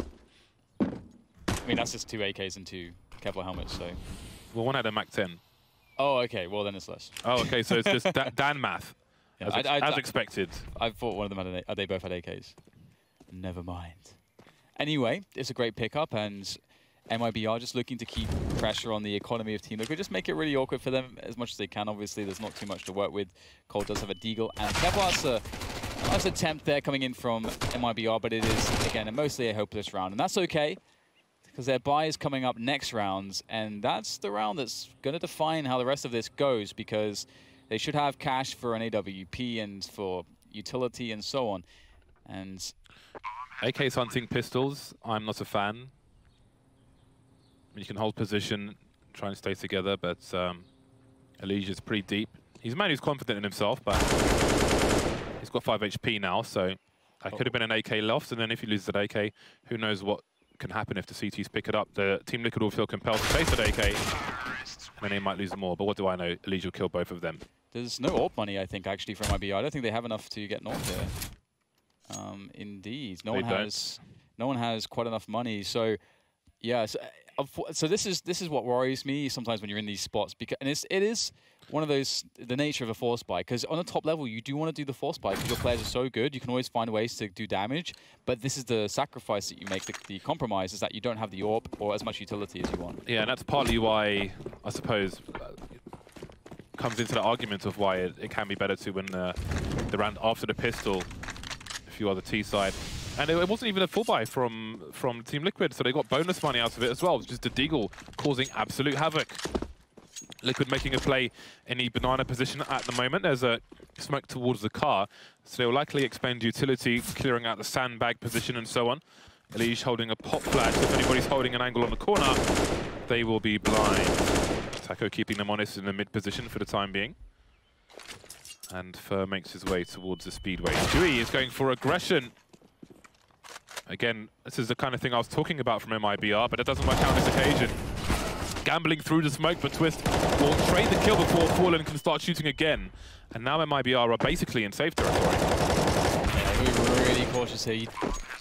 I mean, it's okay to lose 3, but 2 guns, if they lose that, it can be a big difference. And actually, that said, so it will be their 4th round loss in a row. Everyone is broke, which means that they're going to have $2,900 in addition to what you see there. So it is going to be a safe round. But with the 2 rifles, they can try to do some damage. There's lots of options and different theories as to how you can play that round. Obviously, they will be able to 4-buy in the following rounds. So they can try to win the round in a variety of ways or try to create a lot of damage with the 2 M4s and whatever they buy around those M4s. But I would hope to see them not invest heavily, just because I really do want to see those AKs out. Sorry, the AWPs out. And but they can afford to get CZ, maybe a Kevlar here or there. But that's kind of it, I think. Man like Twist. Definitely turn the fortunes. I'd like to see him try that in real life. I wouldn't, actually, because he'd probably receive considerable injuries. 23 for 8. They avoid Twist. Game avoid Twist now. Well, I actually guess I can't. They're on the CT side. It's too late for that. He's coming for you. This is a dangerous buy from MiBR, it must be said. Obviously, they are on eco, but the CZs, Kevlar, plenty of smoke grenades as well. I'm sure they will try to play that smoke game. I see Fallen was considering deploying his smoke for a second, but he'll hold on to it. He's trying to avoid being baited. Obviously, Team Liquid are trying to get MiBR to exhaust their utility early, but they're still holding on to all 5 grenades.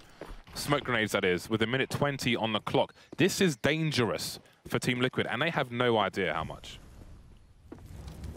So we'll have to see whether they have good protocols set up for a round such as this, because it has been somewhat commonplace in the last year or so that CTs will try to mess you up with smokes. Dan, there's 1 minute on the clock, and they still have 5 smoke grenades. This is unprecedented. However, there are ways around it for Team Liquid, but they have to be very decisive, and they can't let the smokes instill too much fear. That's when it gets you, is when the smokes instill too much fear, and you're not brave enough to flash through them, to run a play, and you want to just wait them out. They cannot be doing that. If they recognize that, as you say, there were 5 smokes at a minute mark, and they should realize that. They're professionals, they're counting the smoke grenades. They have to know that they've got to just go for it right now. Tarek's still got one on short. They have to go for it. There's 20 seconds left. Why hasn't he thrown it yet? Get it out there, man. He's still holding on to it. There we go. Out it comes. And there are 12 seconds on the clock and no one has gone down yet. This is absolute carnage. 8 seconds. Look at the clock. The clock is red. It's not supposed to be red in this situation. Fur is just waiting there all day. This is what I'm talking about. That is the round 1. 3 players surviving. So many frags at MiBR. Team Liquid's choices taken away. And I don't even know if you can blame Team Liquid for that, because I feel like against most teams, they're going to deploy those grenades much faster when you see the grenades coming up towards top banana, the Molotovs and so on. But MiBR understand that they're on some next level chess. Yeah. It's 25D chess. So they know that Liquid are trying to exhaust their utility, so they don't bite. They hold it for ages. And this is the thing about rounds like that, is that you don't, as a T side, you don't know. You have no idea if they have 5 smokes. You may think that they just may have 2 or 3, but that's the problem. You have to make the assumptions. You have to have protocols in place. when you start seeing smokes in rounds like that. It's just got to be the thing. But that's something we can talk about later. It's something for them to review. But they're still 13-8. They still have a good economy behind them to keep hammering at MiBR. In fact, they have at least 2, 3 or more, 4 buys left. So can we just also mention what massive opportunity MiBR have just bought for themselves with $300 grenades? Yeah. You've got Cold on the AWP now. They keep Liquid off 14 rounds. That is a huge win for them if they can capitalize on it. Yeah, it's a really good point. And this will be really interesting as well because we'll get to see or gain some insight into how MiBR are going to be playing this CT side. And obviously, you know, seeing Cold pick up the AWP straight away, there's a team that there's so much skill with the AWP. Basically, everybody can AWP to an incredible level, and they will have their own very unique styles. So that's a lot of fun. But we'll see how Liquid can deal with this. They're going to start working on this top mid control.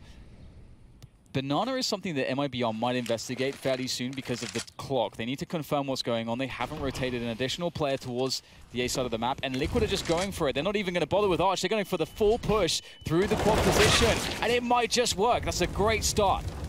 Has he been detected in the pit position? He hasn't fired a bullet just yet, but they know they don't have anybody in there, so they have to assume that somebody could be there. There's a flashbang from a teammate. He spots one in the corner, looking for the trade fraggers. Sends one in a red, but not dead. Man advantage for Liquid. 3 players all coming from the arch position. Awkward frags for them, but Cold0 and Fallen will get 1 each. More flashes, and how are they doing this? All from the same area. Nitro's in the corner. Oh, that's a massive frag for him. Cold0's a tight one. Dancing. Jack in the box. Who's got the hammer, though?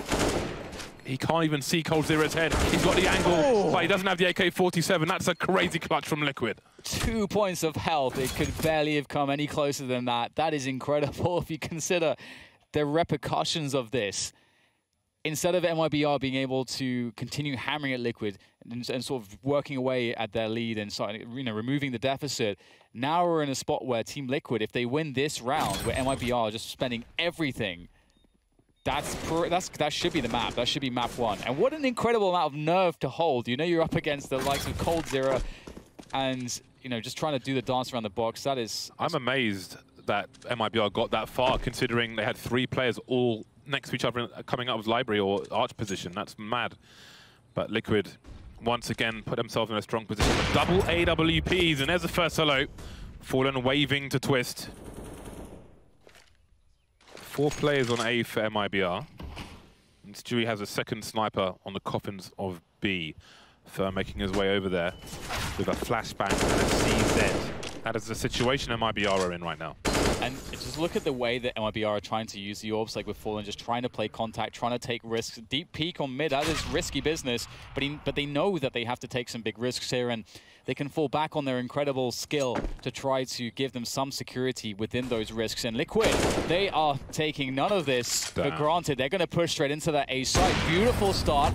Fallen will get a frag, but right now they are locked off from the bomb site. Big kill from Nitro to ease their way into that site. Now Fallen has a gap in the smoke. If he knows no one has crossed to the pit just yet, that is a lot of information, very important information for his team. But there is a re-smoke, and now they move into the unknown. And it seems like they're in safe territory even before Fer gets picked off there. Stewie and Fallen moving away with the AWPs. That's game point for Team Liquid. Nitro catching up with Twist now, 22 for 12. I have to say, if this game finishes 16-8, it will be one of my most favorite 16-8s I would ever have seen, because the score really doesn't represent the quality of the game whatsoever. Like, these have been really interesting rounds from both teams repeatedly, and great, entertaining displays of skill at the same time. So this has been a joy so far, and yeah, it just excites me to see more, because MiBR, they want to do cheeky stuff. They want to try to be very sneaky, and these 2 AWPs could win them this round. What are they going to have around these AWPs? Fallen, I think, has dropped to UMP for someone, or... Okay, I guess it was the MP9 on Fer then. And Stewie's on the AWP now instead of Fallen. So that, again, they can just... The AWP can change so many hands in this team, and it's just incredibly scary no matter what. Quick exchange of frags towards the A site, and there's a smoke top mid. Now Fallen is making his way over. Stewie, just as he was on Cloud9, will be entrusted with the B bomb site on his lonesome, just like in the major.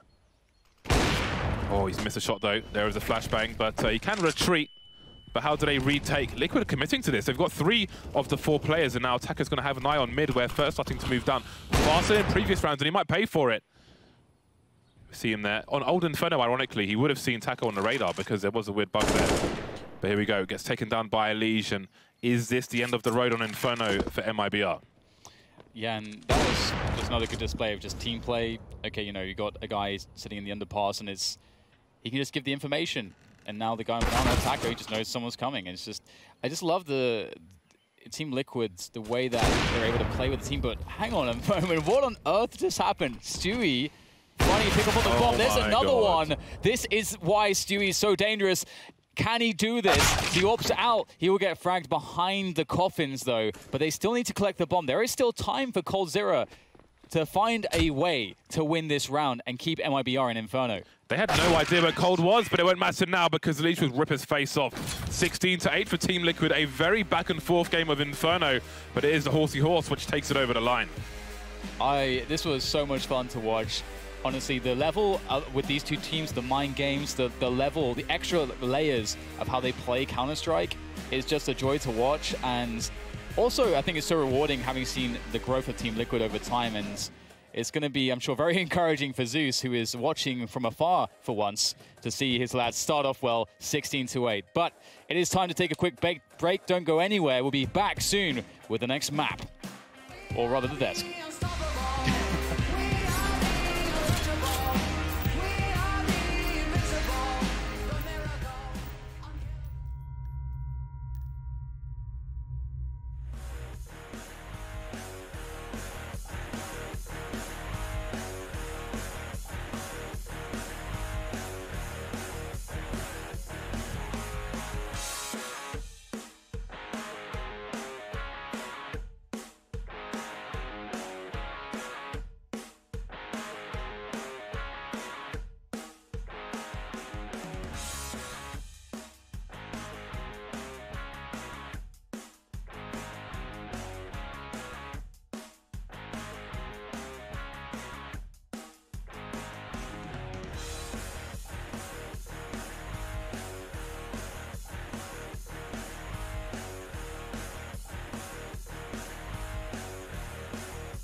Let's go, boys. Let's go, boys. Please, Mark. Yes. No fear. Let's go. Let's go. They eventually get taken down, but you can see the flank starting to work. Berg gets a pick off onto Nitro. Taco alone, and they will sandwich him. Very well played, guys. Very well. Good flank, good kills for Berg. Good job, guys. He can't even see coldzera's head. He's got the angle, but he doesn't have the AK-47. That's a crazy clutch from Liquid. Nice! Good job. Oh my god, that was insane. Ever wonder where ELEAGUE get their gaming chairs? Go to needforseat.com to learn more. Max Novick, the official chair of ELEAGUE. Our first map of our second series for our first day here for the ELEAGUE Premiere of 2018 does conclude, and we do get to see our analyst predictions for once actually ring true. Congratulations, gents. Thanks. I feel really good about that. Especially because I was able to get so much analysis into my prediction. Oh yeah, yeah. It was so to the point. I right. guess. Listen, Jason. You know I like you. That's why I'm looking out for you. If you talk too much, you're probably gonna, lose the plot or something. You just said yes. I think Liquid's gonna win. Eles sempre mandam antes de ver ter feito. Listen, Yanko, these highlights only go on for like 15 seconds. You can fit it all in that time. No. No, this was a great game, and honestly, I think this matchup is actually closer. I know a lot of us, except for Bardolph, picked Team Liquid today, but I do think there's going to be a nice honeymoon period for this MiBR team. But I'll tell you right now, outside they're talking about two things. They're talking about Twist with the Deagle 4K, and they're talking about ELEAGUE with the Deagle 4K in two different halves, and those two rounds just changed the trajectory of this whole map. I want to know what's in Twist's chewing gum, because ever since he's been popping that in his mouth pre-game, he has been fragging, close to 30 for him in a quick game. Yeah, I mean, he obviously had an insane game, and yes, that round was probably the most impactful one with the Deagle, but he had a couple of really good rounds. He was just one of the best players, really, in the world in playing that pit position, on the CT side. It just allows Liquid to, do so much more, to take a bit of risks on other parts of the map, because they can always rely on him to at least get one or even 2 kills and buy time for the rest of the team to rotate in. An interesting stat to add to that Nitro one you can see there is also that he took part in 7 opening duels and he didn't lose a single one. 100% success rate. This team does jump up a level when Nitro is having very good games, because he is one of those guys as well that can have impact. When he's on the rifle, the openings are very important for him, and then obviously as a guy who's picking up the AWP primarily for Team Liquid, even though he's not a primary AWPer, that's going to go very, very well if you're winning some AWP duels. So to pick one player off just to lighten the load. So him having a good game usually spells good things for Team Liquid as well. Yeah, and I mean, as a whole, Yanko, your expectations for Team Liquid were higher than that of MiBR. Did you get what you were bargaining for? Have you got a team that can compete here at ELEAGUE? Yeah, I think so. I think, I picked Team Liquid to win the series, but not by a massive margin. I would make them like 60-40 favorites, really, because you can see with MiBR still, even with little time to practice with Tarek, they still had a couple of strats. I think even the pistol round to open up the game was actually pretty cool from them. Hit very great timing as the smoke for, Minipit was fading. That's when they actually pushed almost through it. A pop flash came in and they took over the site. I was surprised that they lost that round in the afterplan. So some cool things for them, but you can also see sometimes maybe miscommunication or a lack of coordination to allow, for example, Twist to have that, Deagle round by dropping the bomb in quad. Are there still some easy to identify holes in that MiBR roster? I mean, we know they're going to be there. They haven't had any time to practice. But was it really just Liquid looking strong, or have you got some criticisms towards that MiBR roster? I think they really struggled, especially on their defensive side, with the kind of fast pace that Liquid came out with. And I think one thing they're going to have to work on eventually is obviously CT sides are going to be something with the coordination that they need to talk over with some theory crafting when they get more time. But you do need to be able to find ways to win those low econ rounds, whether you have SMGs, whether you have like M4 with no nades. You could see one of the big strengths that this Team Liquid team has had as they've kind of risen is the fact that they can win those Deagle rounds. They can win the 4-spy rounds with just pistols. SK needs to get back to that, because they used to be able to do the same thing. And now, excuse me, MiBR. You did it. I did do it. It's the first time. I've been great at it. I wasn't the first. I won't be the last, I'm sure. But MiBR does need to get back to that point where they can be a danger in those rounds. You just have to be able to win those in today's Counter-Strike. You certainly do. And you also get a rare opportunity to once again get that broken down by Yanko. I know you've got to open it up on Shadow GG. Let's go ahead and get technical, powered by Alien. Yeah, so this is an example of, we talked about it thousands of times, Alex, on Death, that, dynamic CT side and mid-round aggression and all of that stuff. So this is a pretty straightforward round. First real gun round for MiBR. You see they have a lot of utility. A lot of it is being used early by both teams in Banana. I'm going to fast forward a little bit here to the crucial moment really in this round. You can see how Liquid basically made a read. They leave Naf alone in a passive position. They're basically playing retake B and they have 4 players on A. But even with this good read, things are still not as clear-cut for Team Liquid, and they do a great job here as they see the utility flying over. They make the call for ELEAGUE to push out after that flash and try to take a peek, get some information, and he manages to get a kill. And this is very important because now they know that they're coming. They move around. You can see that there's no utility left for MiBR, and really that puts them in a very tough spot with time running out as well. You can see it's only 15 seconds left. Team Liquid wins this round, and there's another round later on in this game where they don't do this exact same thing. You can see it's after MiBR won their first gun round. It's a reset round, obviously super important, and they don't have that information. Now they're gambling playing 3B, but they have no info whether people are in banana or not. You know, Stewie fakes with one smoke basically, and they're pushing towards A. And even though they start moving, it's already too late because you can see where the MiBR players at. Even Twist, who had a magnificent game, he couldn't hold this by himself. And this is where MiBR avoids the reset really, and you can see how playing for that information and being aggressive later on in the round, mid-round, can really make or break a round for you.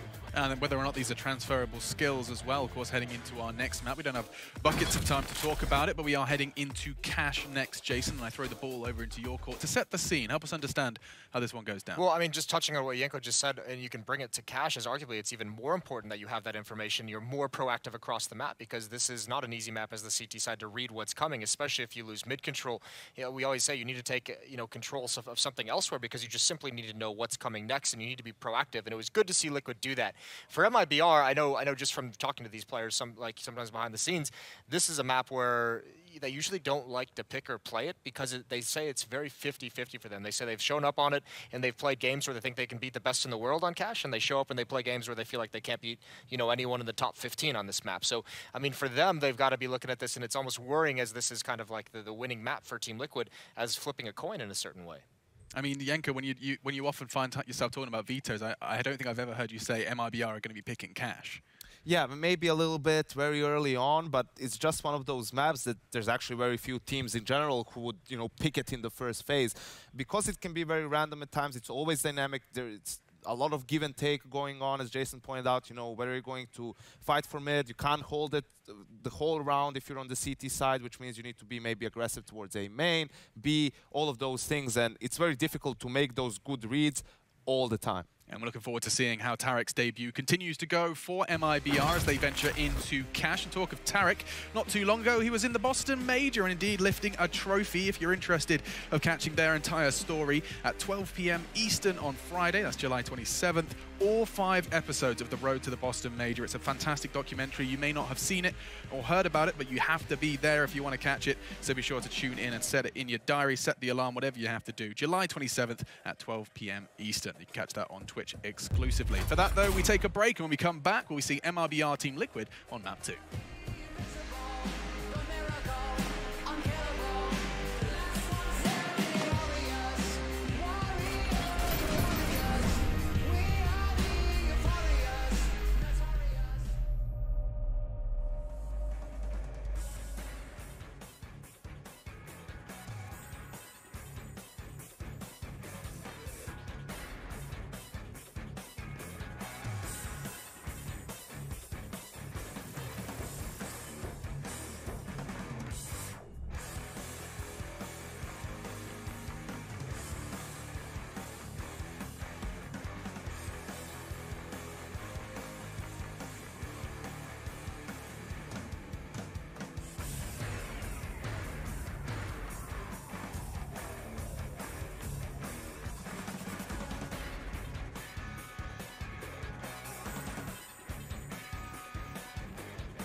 Brazil, brilliant play. Somehow Naf does it. Again, he gets the headshot right through.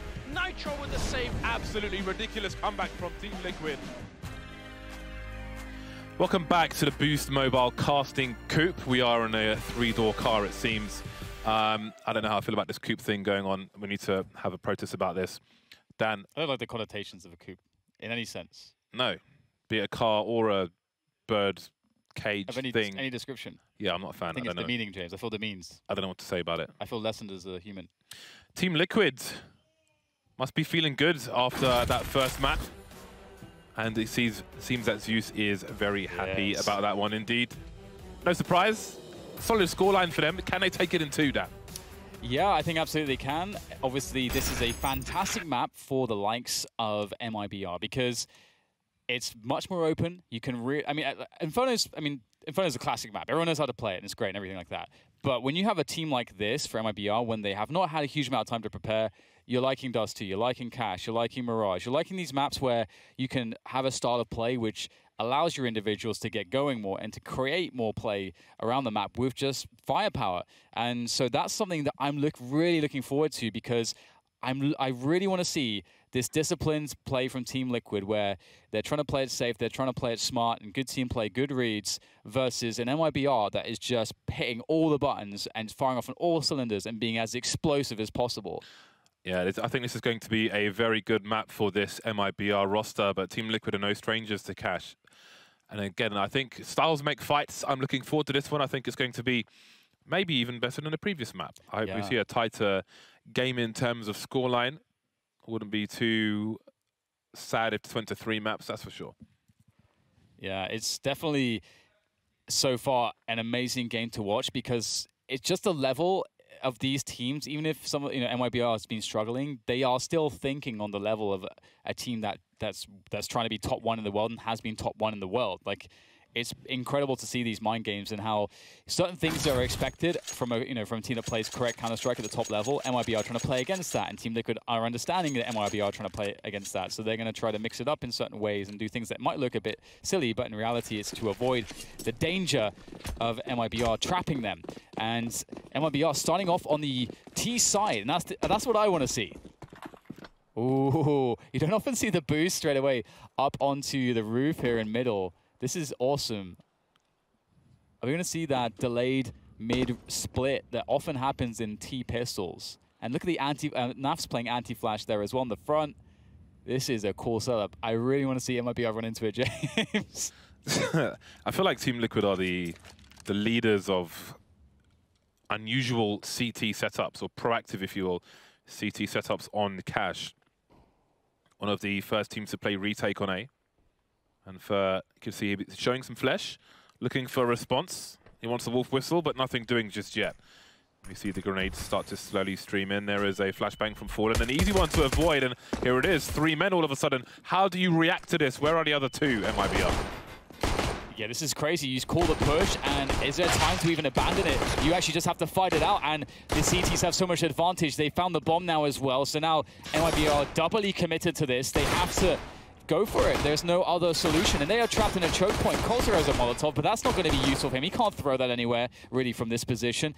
And these CTs, they can just keep taking shots. Tarek, I do not have any idea how he was able to sidestep out there, get a frag. How are they doing this? Oh my This makes God. absolutely no sense. Taco desperately tries to save this. How the hell did they... What the hell is that? Still, I mean, for the longest time he had like 46 HP, and he was dueling in mid for ages with one player. I don't know how he is still alive, let alone the rest. This bomb plant is completely ridiculous. Taco's got almost no HP. What a bizarre situation. You start with 3 people in mid, you frag early, the bomb is down in mid, and still they've planted the bomb. And Taco's alone on a 1 versus 2. This is bizarre. This is stranger than fiction. That should just never be a thing. That just can't be a thing. Well, Taco, he's got to try to save this, and with 13 HP, it's looking even worse for him than it was looking for MiBR. That is a complete steal. That is daylight robbery. They're just dueling in a tight choke point against multiple players for so long. And Tarek even just walks out and just peeks one corner, completely exposed. I don't understand, but That's the reality. That is the reality, and that is an important pickup for MiBR. And to think that Team Liquid has such an amazing setup in mid, I don't feel like they think justice was done there. Stranger than fiction. Team Liquid will go for the force buy in this round. How do you not get triggered by that? So as a team, because you have to wonder how on earth, how was that possible to even lose that? Twist apparently in a second mind, looking to reposition and getting picked off. Lake Taco's on fire now, although will not be able to pick him off. Trying to choose the safer engagements. We see the squeaky door is open. ELEAGUE's close. Stewie having a look. There'll be some polite closing of the door. And bells will be rung. CT side now, streaming over towards A. 3 people on the site, and Taco spotting mid for the time being, but a bomb still down in useless room. Oh boy, look at this damage from Nafly, the pre-fire with the 5-7. All of a sudden, we're in a 3-on-3. Some guns, but unfortunately, to get those guns, they lost almost all of their HP, so it's going to be difficult for them to take fights, but at least there's some additional firepower to be had in those, and also an option to actually save them if, let's say, there's a bomb down and Taco can't do any damage. And that's UMPs and full Kevlar helmets, so there is some real value there. And so I think it really depends on what Taco can find as to whether or not Liquid will consider or even entertain a possibility of pushing forwards. And he will go down straight away. So yeah, CZ, they have a CZ and a 5-7, Molotov Flash, the armor, helmet, and the UMPs. So that is awesome because next round, of course, they're not going to have any money. So it will help out a lot, but unfortunately, ELEAGUE goes down. Otherwise, that would have been 2 UMPs and two really good pistols in that next round, which would be 2 primary weapons, 2 secondary weapons, can spread them across 4 players, but now it is fiction as well because they do not have that anymore. Nafly trying to save with 9 HP. He looks good for the save at least on the other side of the map to his opponents.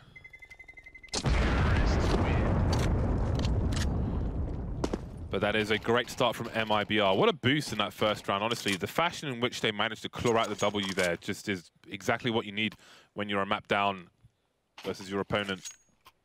Sending a statement to them and to yourselves. Some positive reinforcement there. And they remain in a position to capitalize on that. So Nafly, I assume he's dropped a pistol. He will stay with the UMP. Has a molly. Other than that, not much will be purchased. 2-2-1 start for Team Liquid in this eco round. And MiBR are well equipped here. 4 Molotovs on the 5 players. A money-making round for them. Stewie has the Mac-10, so we'll see what he's able to achieve with it. Interesting to see a 5-7 as well, because it has very much fallen out of popularity. It's definitely cool to see it in the way that it was used too, because the nature of the frags that it made wouldn't really be possible with the CZ because of the automatic fire, and you run out of bullets very quickly. But as we see this round cleaned up by MiBR, they're going to be pretty happy. A straightforward start, you know, going 3-0 up, building some monies. I would say, though, that Liquid have absolutely done exactly enough from a pressure perspective. Wow. Actually gets an additional kill there. So value. I believe that was 2 players dead in the previous round, 3 players dead in that round. That's actually really impressive.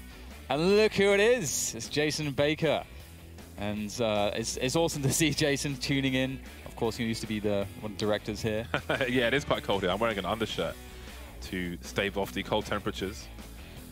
Jason Baker. Well, he knows what I call him. I can't say it on the broadcast. 3-0. Big fat 3-0 for Team Liquid. They won't start with a sniper rifle in their buy round. Will be the 5M4s. We see Galils once again on Fallen on this occasion. And once more, well, both teams are well equipped now. Initial smokes in main on A, and Nitro's up to something 30. Some pre-fire for a potential boost from Tarek, but Liquid have made their way through the smoke grenade. Now all is known by MiBR. They will deliver grenades there. In the meantime, Stewie clearing out the B area. A good default to have. And they've got checkers pretty quickly. 1 minute 20 on the clock. It's a really good spots for MiBR. You know, that really fast map control. You know, you've got a good idea about middle, the CTs avoided it. So Liquid are really in a position where they need to find out what's going on. And one of the best ways to do it is by pushing a position. Obviously, MiBR have presence on checkers, and Liquid know that. Usually this forces a rotation, and by having mid control, it gives an opportunity for MiBR to do an A split or something like that, to capitalize on the scare, like how scared Liquid are in a B attack. But Liquid are not really overreacting here, and that's what MiBR are looking for, but it doesn't really matter because this is a strong push into the bomb site. There's no resistance. ELEAGUE gets absolutely wiped out, and he was rotating towards the B bomb site, but he had no flashes to throw in high. Now, Liquid, they took main early, then they abandoned it, then went for the retake for information, but they were so far away. They invested 3 players in that, the 2 players on B playing from the site itself. But that is the question. MiBR are asking questions of Team Liquid. We're going to take checkers on B with 1:20 on the clock. That is a hell of a lot of time. Yeah. And MiBR are not shy to play a slow round. So Liquid may have thought that they had more time than they did. And Fer will finish off the job. That is a complete wipeout for Team Liquid. It does force a response out of Liquid too, because that position, as James said, it's so strong because it allows you to have a very strong B attack, or it allows you to scare the CTs into a rotation, which makes an A split really strong as well. And so that gives way too much control to the T side. So Team Liquid have to create a response by making sure that they play more actively towards that checker's position to try to make sure that it costs MiBR more and that they have to invest everyone if they want to take it in the future. What's also interesting is that if that kind of thing continues, very early aggression and map control that you wouldn't expect of such a timing, will they draw Liquid away from their own game plan and force Liquid to play a more aggressive style? Because that may suit the MiBR team, having the AKs on the T side with the players they have as well. Something we need to look out for as this game on Cash continues. And there is one more alternative, I think, for Team Liquid facing such a style of play from MiBR, and that is to have more control around middle. It's like a 3-player mid stack. Oh, denied. Oh, absolutely denied. You know what that reminds me of? When we were in the Bahamas, and I had a plate of chicken on, and a seagull, I went to get a drink, and a seagull flew and took the chicken from my plate. And I couldn't eat the chicken. That's what it felt like. I was salivating. And then all of a sudden, my protein was gone. Well, I'm curious to, moving away from your protein, James, I'm curious to see exactly what the response is from Liquid. Is it going to be more presence in mid at the beginning of the round? Because one of the other issues about what I was saying about how dangerous checkers control is that you know the Ts are sitting in middle. And if you go for info in mid and they get a pick, you are absolutely screwed. So one way to avoid this is by taking middle and making sure that the Ts cannot get it early or in the mid round. So that could be a response here from Liquid. And well, they have double orbs, so double orbs are always good. Forward smoke it, so they're going to make sure that MiBR wait before they take checkers this time. This is very curious. You don't normally smoke off CT when you have a sniper rifle. But now what's Zinafa going to do? There's a fast play once again. There goes one. What kind of support does he have? Doesn't matter because he's dead now.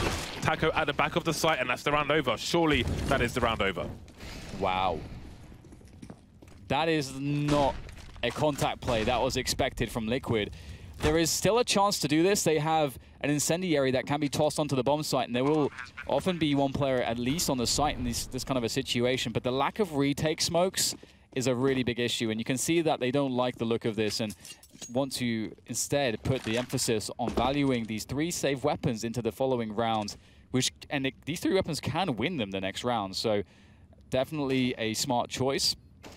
But that was just such a genius time to burst the B bomb site. Especially after Liquid put that forward smoke, because that forward smoke can mean 2 things. It can mean that we see a rotation out and they only have 1 player on the B bomb site, or it can mean that Liquid have a setup there to really hold it strong. And it's a gamble, and by MiBR taking that gamble, they've just crushed Team Liquid. We have seen so many really, really, really slow rounds from MiBR, from previous rosters over the months and years, that I feel like this is basically anarchy to watch them play around out like that. And I cannot imagine that Liquid are prepared for such shenanigans. Look how much money is on the MiBR side now. Liquid are in that situation, that kind of Vega Squadron NIP situation where if Liquid win one round and then lose a round, we may be talking an 11-1 scoreline here on Cash. Yeah, so they are in much trouble. They tried to do it again. Well, that's a good flash. Get the information. Sees the bomb. That's pretty huge. Now Liquid can start to go for the rotation, and Beast players start to move as well. And MiBR, they don't have to commit to this. It's a 4v4. That is still favorable for them. Liquid are investing more utility into the choke point. MiBR can reset the round. They've got 120. They can go for a mid-take. Liquid have abandoned positions. They're afraid of an A push, and this is cleared out space that MiBR can now take on the map, and they are indeed going for that mid play, knowing that at worst there'll be one player, probably highway, but not even deep highway. I believe Taco's just dropped a new smoke outside the B-bomb site. But here's an attempted split of the A site, maybe, or maybe not actually. Cold Zero is just holding the B area. So what are MiBR trying to achieve now? 3 of the 4 players for Liquid over towards the A site. And Further is in a position to wrap, but Taco, he's wondering what's going on, but he's not expecting First to be in his position. Does First have a sound cue from below? This is getting really weird now. This position will help you look over a smoke grenade if one comes in towards CT, so Taco can see some of what's going on. This is very unusual, isn't it? 27 seconds left. First in a strong position post-plant, so gambles may have to be taken. There is no smoke here for the T side. Will they deploy a flashbang? Oh, he hasn't seen him yet, finally. But that causes a trade. If he saw him immediately, who knows what might have happened. And it's incredible that MiBR have sort of created this mid-round situation with the early aggression to get a bomb down here. Fallen will be stuck on the bomb site, but he has got Cold trying to anchor from the checker's position, and that is a good plan for Cold Zero to try to defend. He's got a couple flashbangs. He might have to do this alone. Fallen can't help him very well, and he's going to go down straight away. Fallen on 20 HP, and that is just not enough to withstand a fight, and Liquid will survive with all 3 players, and that is a nightmare situation avoided for Team Liquid. They needed this round badly, and they will get the AWP back. Well, that's one nightmare avoided, but there are plenty of nightmares to come for Liquid unless they can prevail. If there was one more frag there for MiBR, that would have been quite something. 3 surviving is very important for Team Liquid, but now they have to win 2 more rounds in a row. Otherwise, they're going to be in plenty of trouble. I've seen weirder than that here on ELEAGUE, to be honest with you. Yeah. These are low levels of weird. We're going to need some better gifts. Yeah, we've been to some very strange places, which I don't intend to revisit. So some of which had my head on the top of. So yeah, interesting times. So there's a timeout, tactical from MiBR, and again, this is a good time to say to your team, this is a good round for us to win. If we have so much money, we can overwhelm them, and then we can aim for 11-1. Let's aim for 11-1, boys. We're taking the next 5 rounds. Let's go. So one thing we have to consider as well, and that's something that Liquid will be thinking about, is the nature of how MiBR have been making the calls. Because as you mentioned, they play a lot of fast rounds, a lot of contact plays. They've been trying to use the numbers, and that means that there's going to be a spot where playing a slow round will be very good, because Liquid will be much more willing to throw utility very early into the rounds, which gives a tactical advantage to the Ts later into the round. And we might just see another really fast play. That smoke could help them. If they know how to do the set piece behind the smoke, this could be devastating for Liquid. But Liquid are playing retake on A at the moment. They're rotating plays towards A because Nafly and Taco went for an aggression towards the B bomb site. Taco's in the sunroom now, so this is what I'm talking about, the early aggression that MiBR are forcing Liquid to do at this point. Wondering what's going on around the forklift position. There's a smoke on top to allow the T's to jump over Red and see if anybody's on the side. But look at the flash from Taco now. He's heard by Cold. They haven't all pushed into the site just yet, taking their time, and now the bomb goes down. He's creeping in from Squeaky, and that is big. Takes down Fur, now creates a lot of distraction. They have to worry about Door. They have to worry about pretty much everything at this point. Obviously, we do have Cold in the main position, but he's so weak, it's hard for him to take a fight. He needs his teammates to play off of him, and he's going to try to do his best, but again, health is not with him. It's down to Tarek, and he will be just trapped by a multitude of CTs, and that's going to be another round for Team Liquid. A much-needed one, and as you're saying, James, we had that fast info play, and that's another great way for Liquid to try to deal with MiBR's very fast pace on the map, because they need that information early. They need the warning system. Yeah, But if they are doing that every round when it's buy versus buy, that's going to be brittle for them. And I feel like that might play into the hands of MiBR. Again, 3 people survive for Team Liquid. They have a second sniper rifle now, so they changed their CT setup once again. But there's still money for MiBR. So from Team Liquid's perspective, okay, we got our consecutive round, but we need at least one more, especially because because MiBR planted the bomb in that round, so they get a bit more money to stretch their buys out yet longer. So it's another key round here for Team Liquid, and you see the aggression in mid now. Twist and ELEAGUE, a 1-2-2 setup from Team Liquid. Another fast one indeed. The double orbs here for Liquid. It might be difficult. Nitro can't really miss too many shots. He gets traded out by Fallen. And ELEAGUE over the top. He will have a fast timing for the flank. He may be one of the very key players for Team Liquid in this retake. And his teammates have to wait for him to get into position. Because if he has no distraction, he won't have any impact with this flank. And there's Cold going for the check. They know that ELEAGUE is coming. Now his teammates have to play off of his distraction. But can they find a way in? ELEAGUE is burning. Oh my god, he's going to burn. Oh wow, down to 15 HP. And this is not happening for Team Liquid. It's a bit awkward, but Tarik will get it done. Another fast play working out for MiBR. This is crazy. From Team Liquid's perspective, how can you prepare for any of these rounds that MiBR are offering? Even if you take an aggression somewhere, you may go up against 4 players, or you will be out of position because they're going fast somewhere else. So it's just gamble after gamble. They are on the roulette table, and most of the chips are on the line. Now 2 players survive for Liquid. We'll soon see what the implications are for their money. 5 surviving for MiBR, so they are back in control. Fallen still above $10,000. Ooh, the crouch peek from Nitro. Punished there by Fallen. Yeah. And Fallen had a nice one. That's a clean shot. Or rather, Nitro had a chance too. You know, he missed that first shot. If he hits that first shot, it may be different as to how he positions and so on, but Fallen was ready. And this MiBR team is so scary playing this kind of aggressive, loose style. ELEAGUE, this is definitely a change of pace, walking straight in through to the warehouse. We've got Pronax strats. He got hit by the last tick of the Molotov. So I don't know if MiBR heard that sound cue, if Tarik is aware that he could be very close indeed. Seems like he wanted to peek there, but he probably would have got shot straight in the face. He stopped just short of it. ELEAGUE still waiting for somebody to peek him. Did they mess up that Molotov? I'm not sure if they did. I think it was burning on top of the boost for a bit, but that's okay. They will make their way across either way. And ELEAGUE, he can really shut this down. It's got to be so careful. Oh, he hasn't been spotted. That's the bomb as well. How long can ELEAGUE hold this? He's going to move back into mid. This is crazy, but he still gets the kill. He makes it look so smooth, looking for more damage as he will eventually be taken down, but he has absolutely thrown a wrench into the works for MiBR. Those are really big frags from ELEAGUE. Again, Team Liquid, they understand that even whether MiBR is trying to make him do it or not, they have to get aggressive.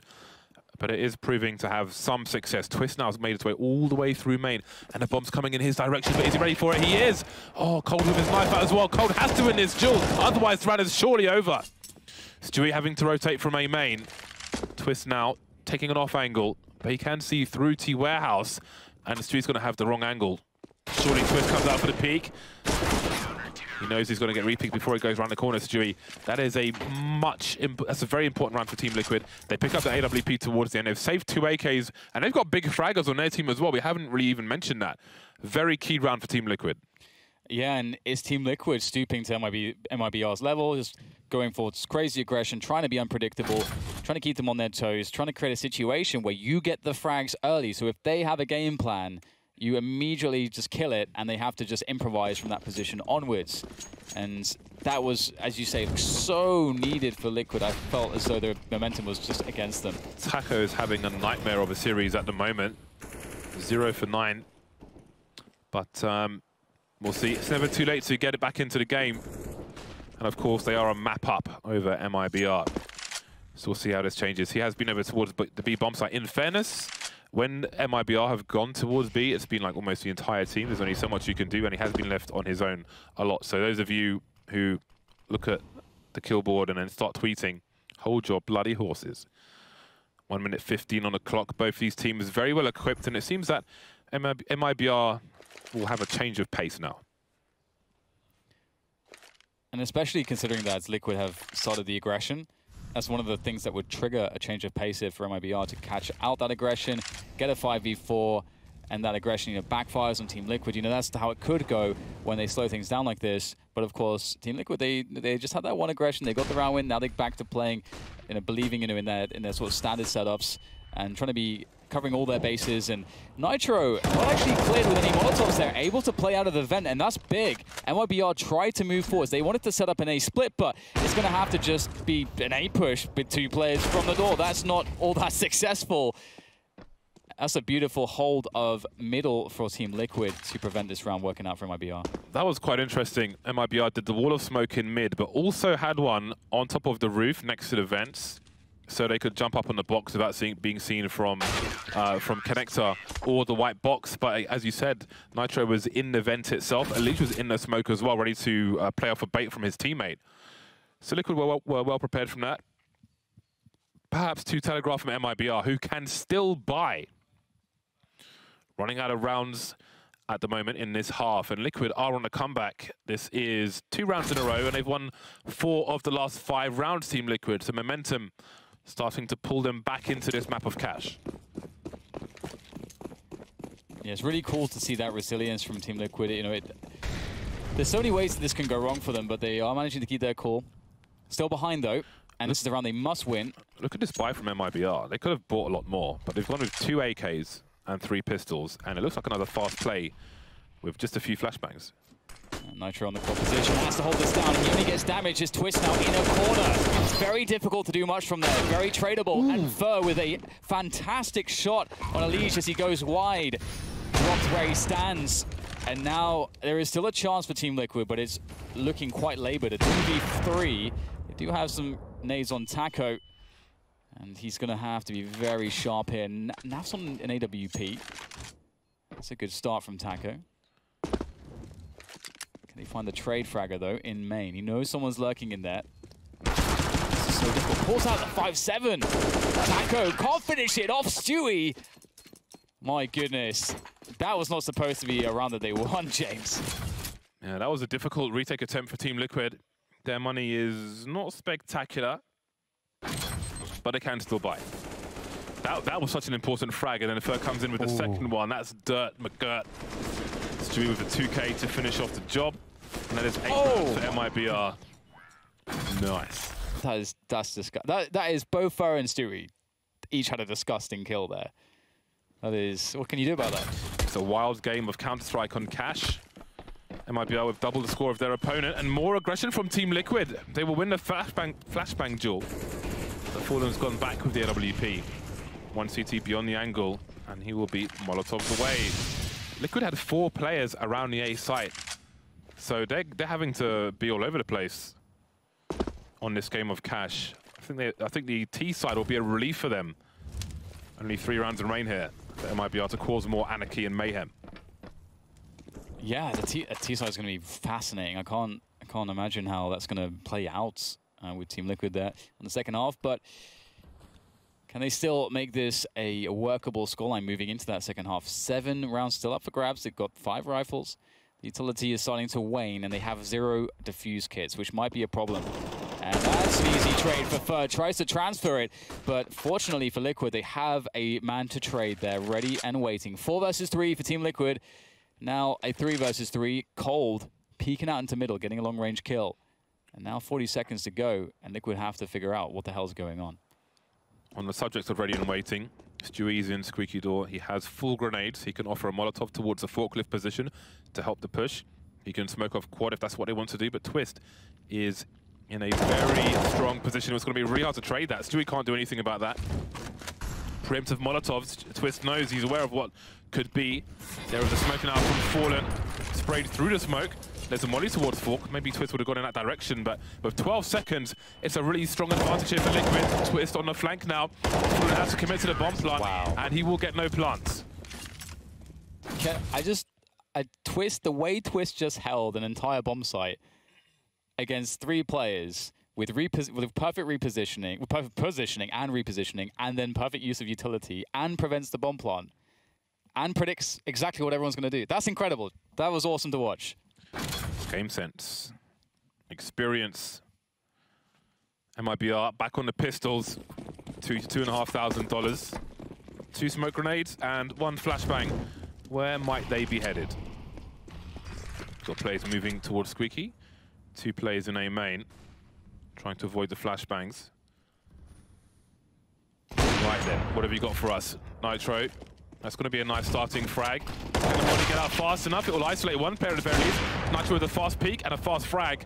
Can't see the player on the high ground, but the communication's there. You can see him looking all over the place. He's scanning like a Dalek. But he can't get another frag, not just yet. That's a nice one from Tarek. Okay, Nitro, all over the shot. Is that an ace? It is. That's ridiculous. What the hell was that? What kind of anomalous round is that? He thinks it's hilarious. He's laughing his ass off. That was, I think, the 3rd kill. I think like it was a weird no scope through the quad barrels. I have no idea what the hell was going on there. That was, whew, that was a treat. The level of Counter-Strike here is just absolutely beautiful. That was nice. Yeah, that was nice. That was nice. Oh man. He reached maximum levels of nice. I didn't see that. That was an LOL round. Oh my god. It's just, what do you say to that? The level on both these teams, and just look at how the spirits, how that impacts the spirits of Team Liquid. You know, everyone's just sent into, you know, smiles, everyone feels good. They see that incredible display from Nitro. Around it, absolutely. If he doesn't get even, you know, if you leave 2 or 3 of those players alive, there's a problem. We don't normally care about eco aces at all. Yeah. But he was in such a challenging position with the AWP, no-scoping people through the corner of the barrels and so on. That was quite outstanding. And now we move into the last round of the first half. Nitro will continue with the only sniper in this round. And there is ELEAGUE again, hungry for these frags, trying to take the game away from MiBR. It's so difficult, though, to move from this position towards useless. Maybe hear some steps from Fleur, but Fleur's good for it. That is a lot of damage, actually. Despite going down a man, these MiBR players are looking quite weak. Taco's in a horrible spot right there. There's a big potential that they can try to finish him off with HEs if they had them, but there's only 1 player. It wasn't a huge and committed effort that we saw at the beginning of this T-side from MiBR, but they are looking and thinking about this B split. It is a possibility here. They have mid control. They've got the player in Sunroom still in Cold Zero. Lacking utility, however, and health. This is going to be very hard for MiBR. Taco's going walkabouts. They're going aggressive. That might be the opening that they need. Nafly on his own. Hello. They're lining up, and he will force a team kill. And there's a 3rd kill for him and a 4th. It looks like we're going to have a close game here. Round 7 should be in the bag, but Tarek has a bomb site to himself. 35 seconds. Trying to invite one of these players to take him out. He's ready for it. He's got a flashbang as well. He can bounce it off the ceiling.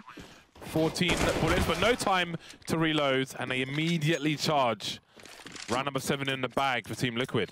One quick note there as well for some of you aspiring Counter-Strike players. Like, look how Nitro decided as the first man in. He went wide. He went super wide. Instead of going headshot, he goes very wide in front of the site. And that way, with the timing works out that it's impossible for a T to actually trade. Or rather, for a T to actually get one-on-ones, that is. So just a small detail, but everything that these top-level players do is notable. And so, as you said, James, we absolutely have a game on our hands here. This was an incredible display of skill, because that's one of the things that MiBR have really tried to leverage. They're unpredictable. They're playing a style that you can't prepare for. The level of individual skill they have is nuts. And Team Liquid are right up there with them. Like the same reaction that all of his teammates had. Yeah, that was a completely ridiculous round, but that's a great warm-up moving into the second half as well, isn't it? To get through a challenging round such as that. Yep. With everything intact. Really nice stuff from Nitro. Probably still laughing about it now. We will soon be into the second half. MiBR now. That was quite a fun half from them on the T side. And that's a great way to finish for Team Liquid, especially having to deal with all that madness, the fast rounds, the slow rounds. But they weren't afraid to step up. You saw ELEAGUE pushing through mid there and so on. And now people like ELEAGUE, they get to enjoy the AKs on the T side. What will they have in store for MiBR? Yeah, you can't predict this one, can you? It is exciting stuff here. We're going to see 2 smokes here from Team Liquid, a bunch of flashbangs, a decent amount of utility purchase, no P250s, anything like that. Double flash from Fallen. Taco just got shot in the head by one of his teammates. A kid, okay. Have to shake it off. It's one thing to knife someone well, knife someone on your team, but to accidentally shoot them in the head. He's having a bad enough game as it is. Yeah. Why would you start him off that way? Add insult to injury.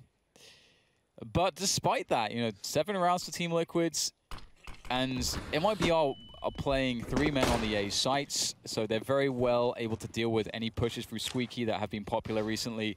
But Team Liquid are all going towards the B site, and there's no retake smokes for MiBR. This will be very difficult. If they lose the site, if coldzera can't get damage here, this is a huge problem for MiBR. There we go. Taco with the 2nd kill to open it up, and indeed then they are going to have problems. But, I mean, they had problems in the first pistol round as well, and look what happened there. That's a good point. Let's see what they can do. Stewie trying to identify where these players are. It's very dangerous to move through the vents, but they will do it and they will die. Nafly has had quite enough of that nonsense. No kills for MiBR in that pistol round. And at what point do MiBR start to get nervous, bearing in mind that Team Liquid are 1 game up at the moment? Yeah, it's a good question. I do wonder what the expectations are around MiBR. I think, this lineup that they have with Tarek, I think it's something that they are really happy with. And I think that's going to really emphasize the long term for them, that long-term journey back into prominence and to create a new era. As this core once held perhaps one of the most dominant areas that we've seen. But a fast anti-force spy here from Team Liquid. And they will be smoked off by MiBR. Well, Twist got a kill out of it though, towards quad, just spraying for the smoke. That's a nice pickup. Yeah, first lucky to be alive as well. A fork position, as I say that, he will finally go down. Liquid giving you great examples as to why spraying through smokes can be so powerful. I don't think that the casual players among us really think about it so much, but there is good reason for it. Those smoke grenades are not brick walls, but people will sometimes treat them as such. Fallen, Cold, and Stewie remain, and this is certainly a neutered setup now for the CT side. 2 on A, 1 on B. They've abandoned the mid position, although they can expect some grenade queues in mid, should Liquid choose to go there. Liquid have done well, making sure that they can spread out these CTs by waiting, and Fallen will go down. Now coldzera is isolated.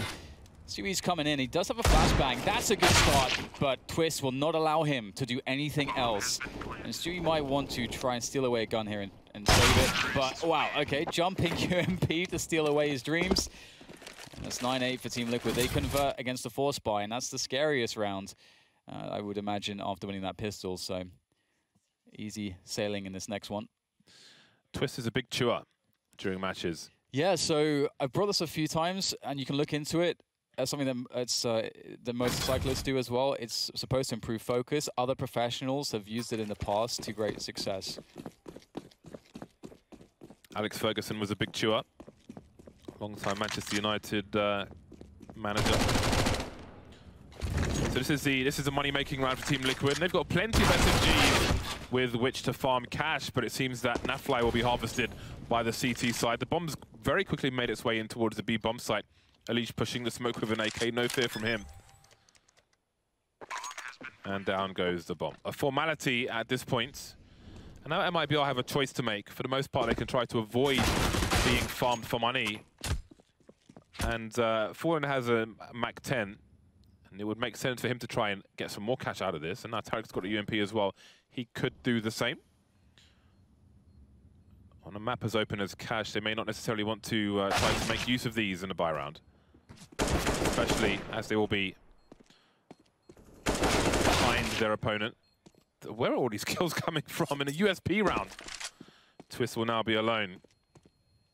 Money more of a priority though for the CT side. Yeah, to confer, find something. No, seems like he can't find anything there. So that's okay. That works out kind of okay. Again, you never really want to lose that many players, but Team Liquid's previous round, the anti-force buy was very successful, and they didn't lose any players really. I think maybe one. Yeah, it was one, I think, from coldzera's Deagle. So that's okay. It works out all right for Team Liquid, still with some decent bank into this round. However, the AWPs coming into the hands of Fallen straight away. And now we're going to get a taste of exactly how MiBR want to start this CT site. Do they want to get aggressive? Do they want to just keep things just calm and standard and just feel out the offense of Team Liquid? It seems like that is going to be the approach to begin with. Worth noting that those kills in the previous round give MiBR plenty more grenades than they would otherwise have. Taco's the player goes for the duel, but Fur's good for it. Some cover from the forklift position. Opportunist attempt there from Taco, but doesn't go his way. So, especially when you lose the pistol round on the CT side, you'll often be very short on grenades in your first buy round. So, that's definitely a boon to the economy. And that's one of those spots where, like, the play's really optimal if he has his gun out and ready. But now the player spotted him, and they have an equal draw time, and you're in a choke point. And so then it's like it's hard to know who has the advantage if there is one at all. And so you probably still want to take that duel as the tease. He's got an AK, he's got an M4. Yeah, but at the same time, it's like there is an argument that maybe you would want to give that duel up now, and that can happen sometimes. That you want to make up for a mistake that you made, and you commit to a decision that's not necessarily optimal anymore. But we'll see if it's a big deal. MiBR are very comfortable here in this position. They've got a good response on the A site to the aggression coming in. Oh, that's Preemptive attempt there from Tarek. Doesn't know if he's exposed as well, but the frags keep coming for these AK-47s. Insta-trade. And the last two MiBR players. The bomb's not planted just yet. As I say that, of course, it goes down, and Twist is dispatched off very quickly indeed. Stewie's gone past the car angle already. Nafly looking for a flank from the squeaky door. He needs to get back to the site. A player in squeaky at this point may be undetected. No grenades here for the T side. Flashbangs flying in, and you can see Nafly is baiting his teammate. He will pop out soon enough. Takes out the forklift player. Stewie knows he's in trouble. It's a pre-fire from him. And I think he ran out of bullets there, trying to pick up another weapon, but the trade is there for Nafly. That's a great round. Again, you know, in losing Taco early, it's really good to then be able to convert the round still. And they did it in a way in which MiBR did oftentimes, where they just burst in. He's having a hell of a day so far, isn't he? Yeah, he is absolutely on fire. Twist is playing at the max of his abilities, you might say. 18 for 9 at the moment is Twist with 4 assists. Topping the server in terms of frags, as is Fur though. Nitro very aggressive with the AWP.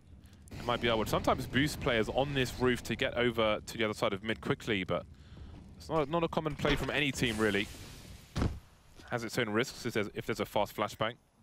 Look at this map control from Liquid, 1:30, and they're looking up into A from mid. It's really good because there was 5 smokes from MiBR, and we saw them do that obviously on CT Inferno with great success, but this is not CT Inferno. It's harder to make that work on Cash. And especially now that Liquid have taken mid so quickly, as you mentioned, it makes those smoke grenades a bit weaker because there's always a way that they can find into these bomb sites.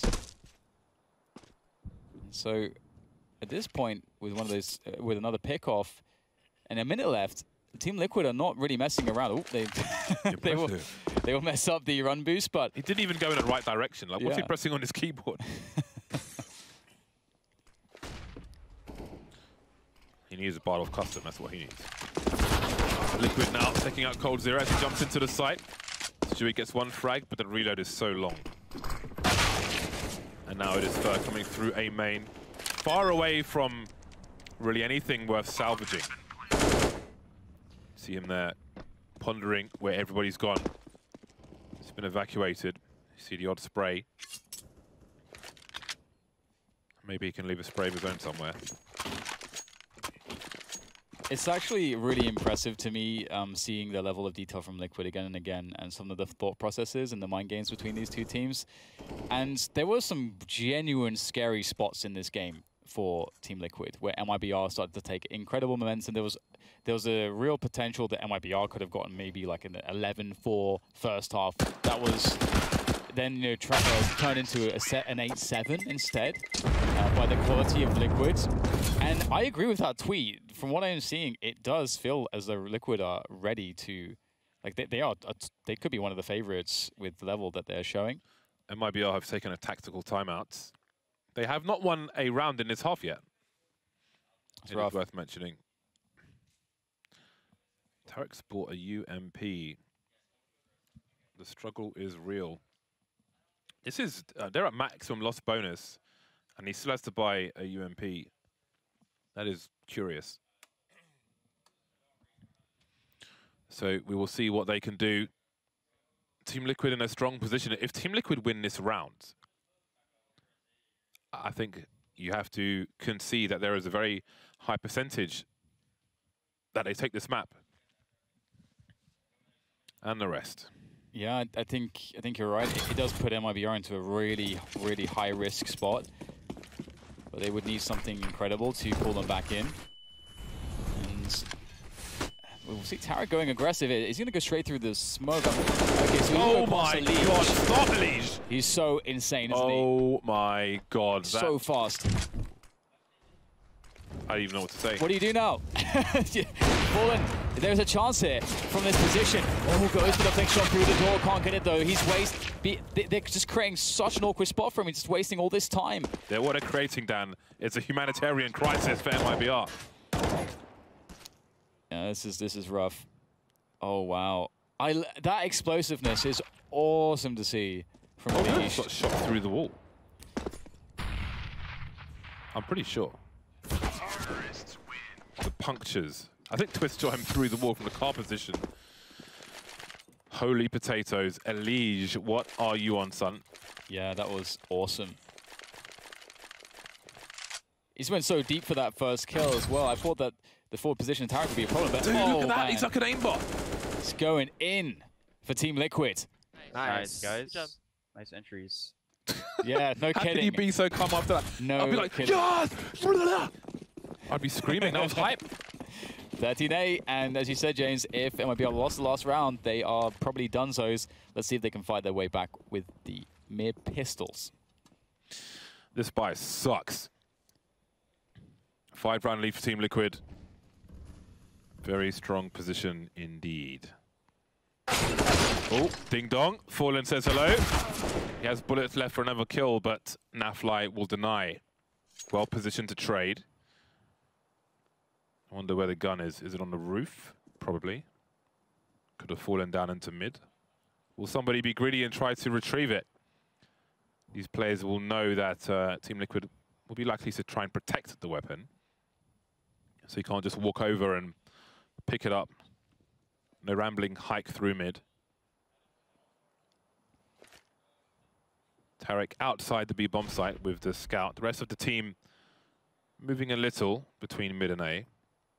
And as I say that, Tarek's coming towards the mid position himself. Perhaps looking for the players who are looking for the CTs, who may be looking for that gun. So we saw previously Liquid were pretty quick in some of these rounds, and this one is not that way. They are being really slow, and it could potentially hurt them. They do have Molotovs, which will be very useful thrown onto the B-bomb site. However, they are leaving themselves with 20 seconds, and you never want to see this. Tarek, if he starts it off with a headshot, that's scary, gets the tag. They are losing players, but the Molotovs are doing the job they're supposed to do, but there's 10 seconds to plant the bomb. They'll be able to do so. Good trading as they move on to that B site, and the bomb will go down in time. And it's very in a 1v2. This is very doable. Moving as quickly as possible because he has conceded his position, but Nitro doesn't need too many opportunities, and there is the win, the round win for Team Liquid, as it should be. And now we move towards 14-8. MiBR can no longer afford to lose any rounds. Still at maximum loss bonus. They have still not won a single round in this half. Incredible. This is definitely a good start to the tournament for Team Liquid so far. And right, an AWP onto Fallen, a good amount of utility generally across the CTs of MiBR, and Team Liquid with a default. We will see, player and Squeaky, players sort of making sure that there's presence towards B storage as well, throwing in those expected grenades to make sure the CTs can't push. So presence everywhere, usually around like this, will end up in around the 1 minute mark. There'll be mid control from the Ts when mid is less occupied by the CTs because their smokes have gone away, the incendiaries have gone away. And then they get the opportunity to go for a split once they have that map control. That's the typical way around like this could play out. So we'll see. Twist has abandoned the B storage area, so it does indicate to us that A is going to be targeted here by Team Liquid. That looks like it's going towards the top of highway, if I'm not mistaken. Grenades flying all over the A site. Molotovs towards the door. Team Liquid, the entire team is here. It's basically a 5 versus 1 or 5 versus 2 with Fur on the high ground. As he goes off, Tarek has to do a lot, but Fallen has made his way over, and the frags keep raining in with that AWP. 2 for him so far. Tarek completely blind, and now he's gone, but Stewie trades immediately, and it's Nitro versus 3. They had so many players here, Team Liquid, but now Nitro's in a 1 versus 3, despite it being a 5 versus 2 to start off with. Very unusual. That's a massive frag onto coldzera. But there is a double peek from MiBR. One player in connector and Stewie up close. What do you do about this? It's a pre-fire from Stewie. Might have seen an elbow. He drops off. He looks for the second player, but Fallen is ready and waiting. Yeah, that's tough. What a hero round from Fallen. The long-range AWP shots that he was dropping in as the Ts were arriving onto the site was so critical. And he's not had the best of situations here. That is a great shot to start things off. And oh, the second one, much the same. I really wonder why the smoke grenade was there in the first place. I obviously we're watching other actions, so I don't know if there was a Molotov there to create a gap or if it was just thrown incorrectly. Because normally it bounces off the wall towards the car position and then goes into the middle. So he had a giant gap to play with. I have to look at the demo to see if it was deliberate or not, but here we are, 14-9. Team Liquid still in a very good spot to make this work. However, if they do lose this round, they are going to be in monetary issue. They're going to have monetary problems. And Stewie's going forwards. He wants to force that awkward round for his opponents, but it is instead going to be awkward for MiBR here because this is a 2-4-1. Both teams will have a ruined economy after this round is done if they lose it, and so Liquid in this 5v3. MiBR must be creative if they want to take this back. Tarek could be the difference. He's got a great position, but these are seasoned players. I'm not sure how much damage he can do here. Such a difficult situation. If you take further risk and you mess it up, it's pretty much GG. If you don't take a risk, it's 5 versus 3, might be GG anyway. Smoke's going down, 2 AWPs. Tarek can feed information as the push is being delayed. You see CTs rotating to the site now. They've got Tarek for cover. Maybe they can focus on a squeaky toy. Lets one go past. He can communicate to his team, looking for multiple frags. Hello, is that Shredder or is it Tarek? It's Tarek. 3K for him. He keeps his team in the game. 30 seconds remaining. He's got some sound cues. He has the A site, and that flies on the rotation. This is really big right now because there's no nades for the Ts. The AWPs are so heavily favored in a situation like this. How on earth are Liquid going to do this? But Twist is here to really deny information and make sure that they don't go back towards B. There's the frag. That's going to further convince them that the bomb might even be planted on A right now, as coldzera may stick around here for quite some time. But okay, he's gone close enough. He realizes that the running should be heard by Nafly, who is close in that checker's position. Cold is on an MP9 now. This is desperation in every single sense for MiBR. How does Cold do this? And he won't. Nafly will deny him. That's 15 rounds now for Team Liquid. A valiant effort on the A site from Tarek and the team, really, because they're working together despite his 3 kills there. But it was not enough. Shades of Shroud from way back in the day. Unfortunately, though, Tarek, he's not wearing that C9 jersey anymore. Times have changed. A scout and a bunch of pistols, the odd grenade here and there from MiBR. They raided Grandma's purse and didn't come out with much. Poor Grandma.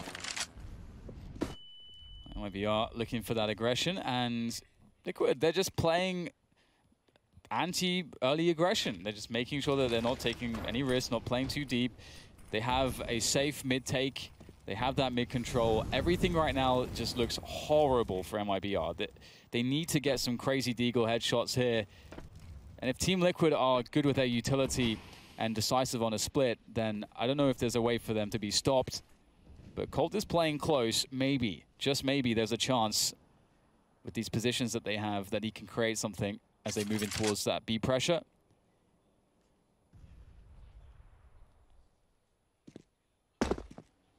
Looking for info. Jump peeking, trying to get something. Trying to position in the right place. There's a 1D from Cold, but he's completely blind. So's a trade fragger, but Nafly will trade anew. And the frag starts to rain in for Team Liquid. They're pushing through the smoke. Now they have the bomb site. Tarek on the outside with the scout. He can't deliver the headshot. And it's Stewie versus 3 with a CZ and no grenades. He's got Kevlar on helmet.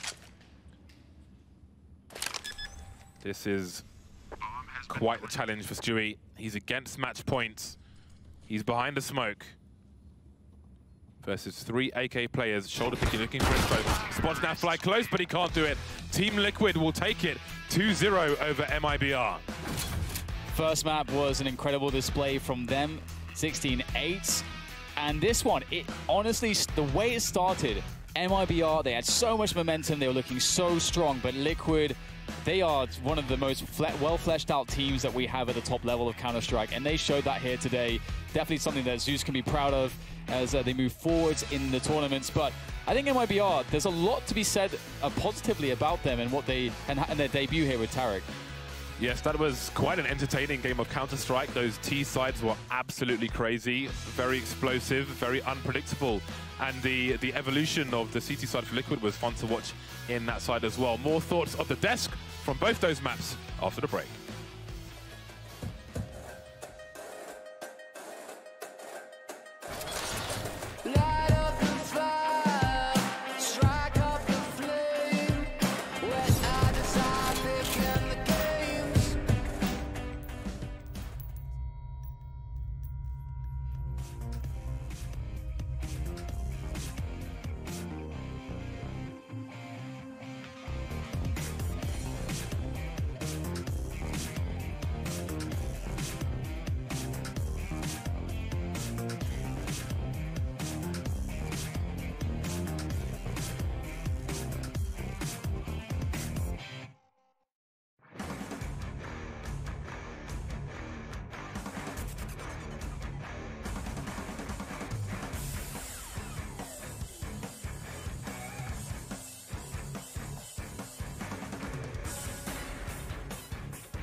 And these CTs, they can just keep taking shots. Tarek, I do not have any idea how he was able to sidestep out there, get a frag. How are they doing this? Oh my This makes God. absolutely no sense. He's scanning like a darling.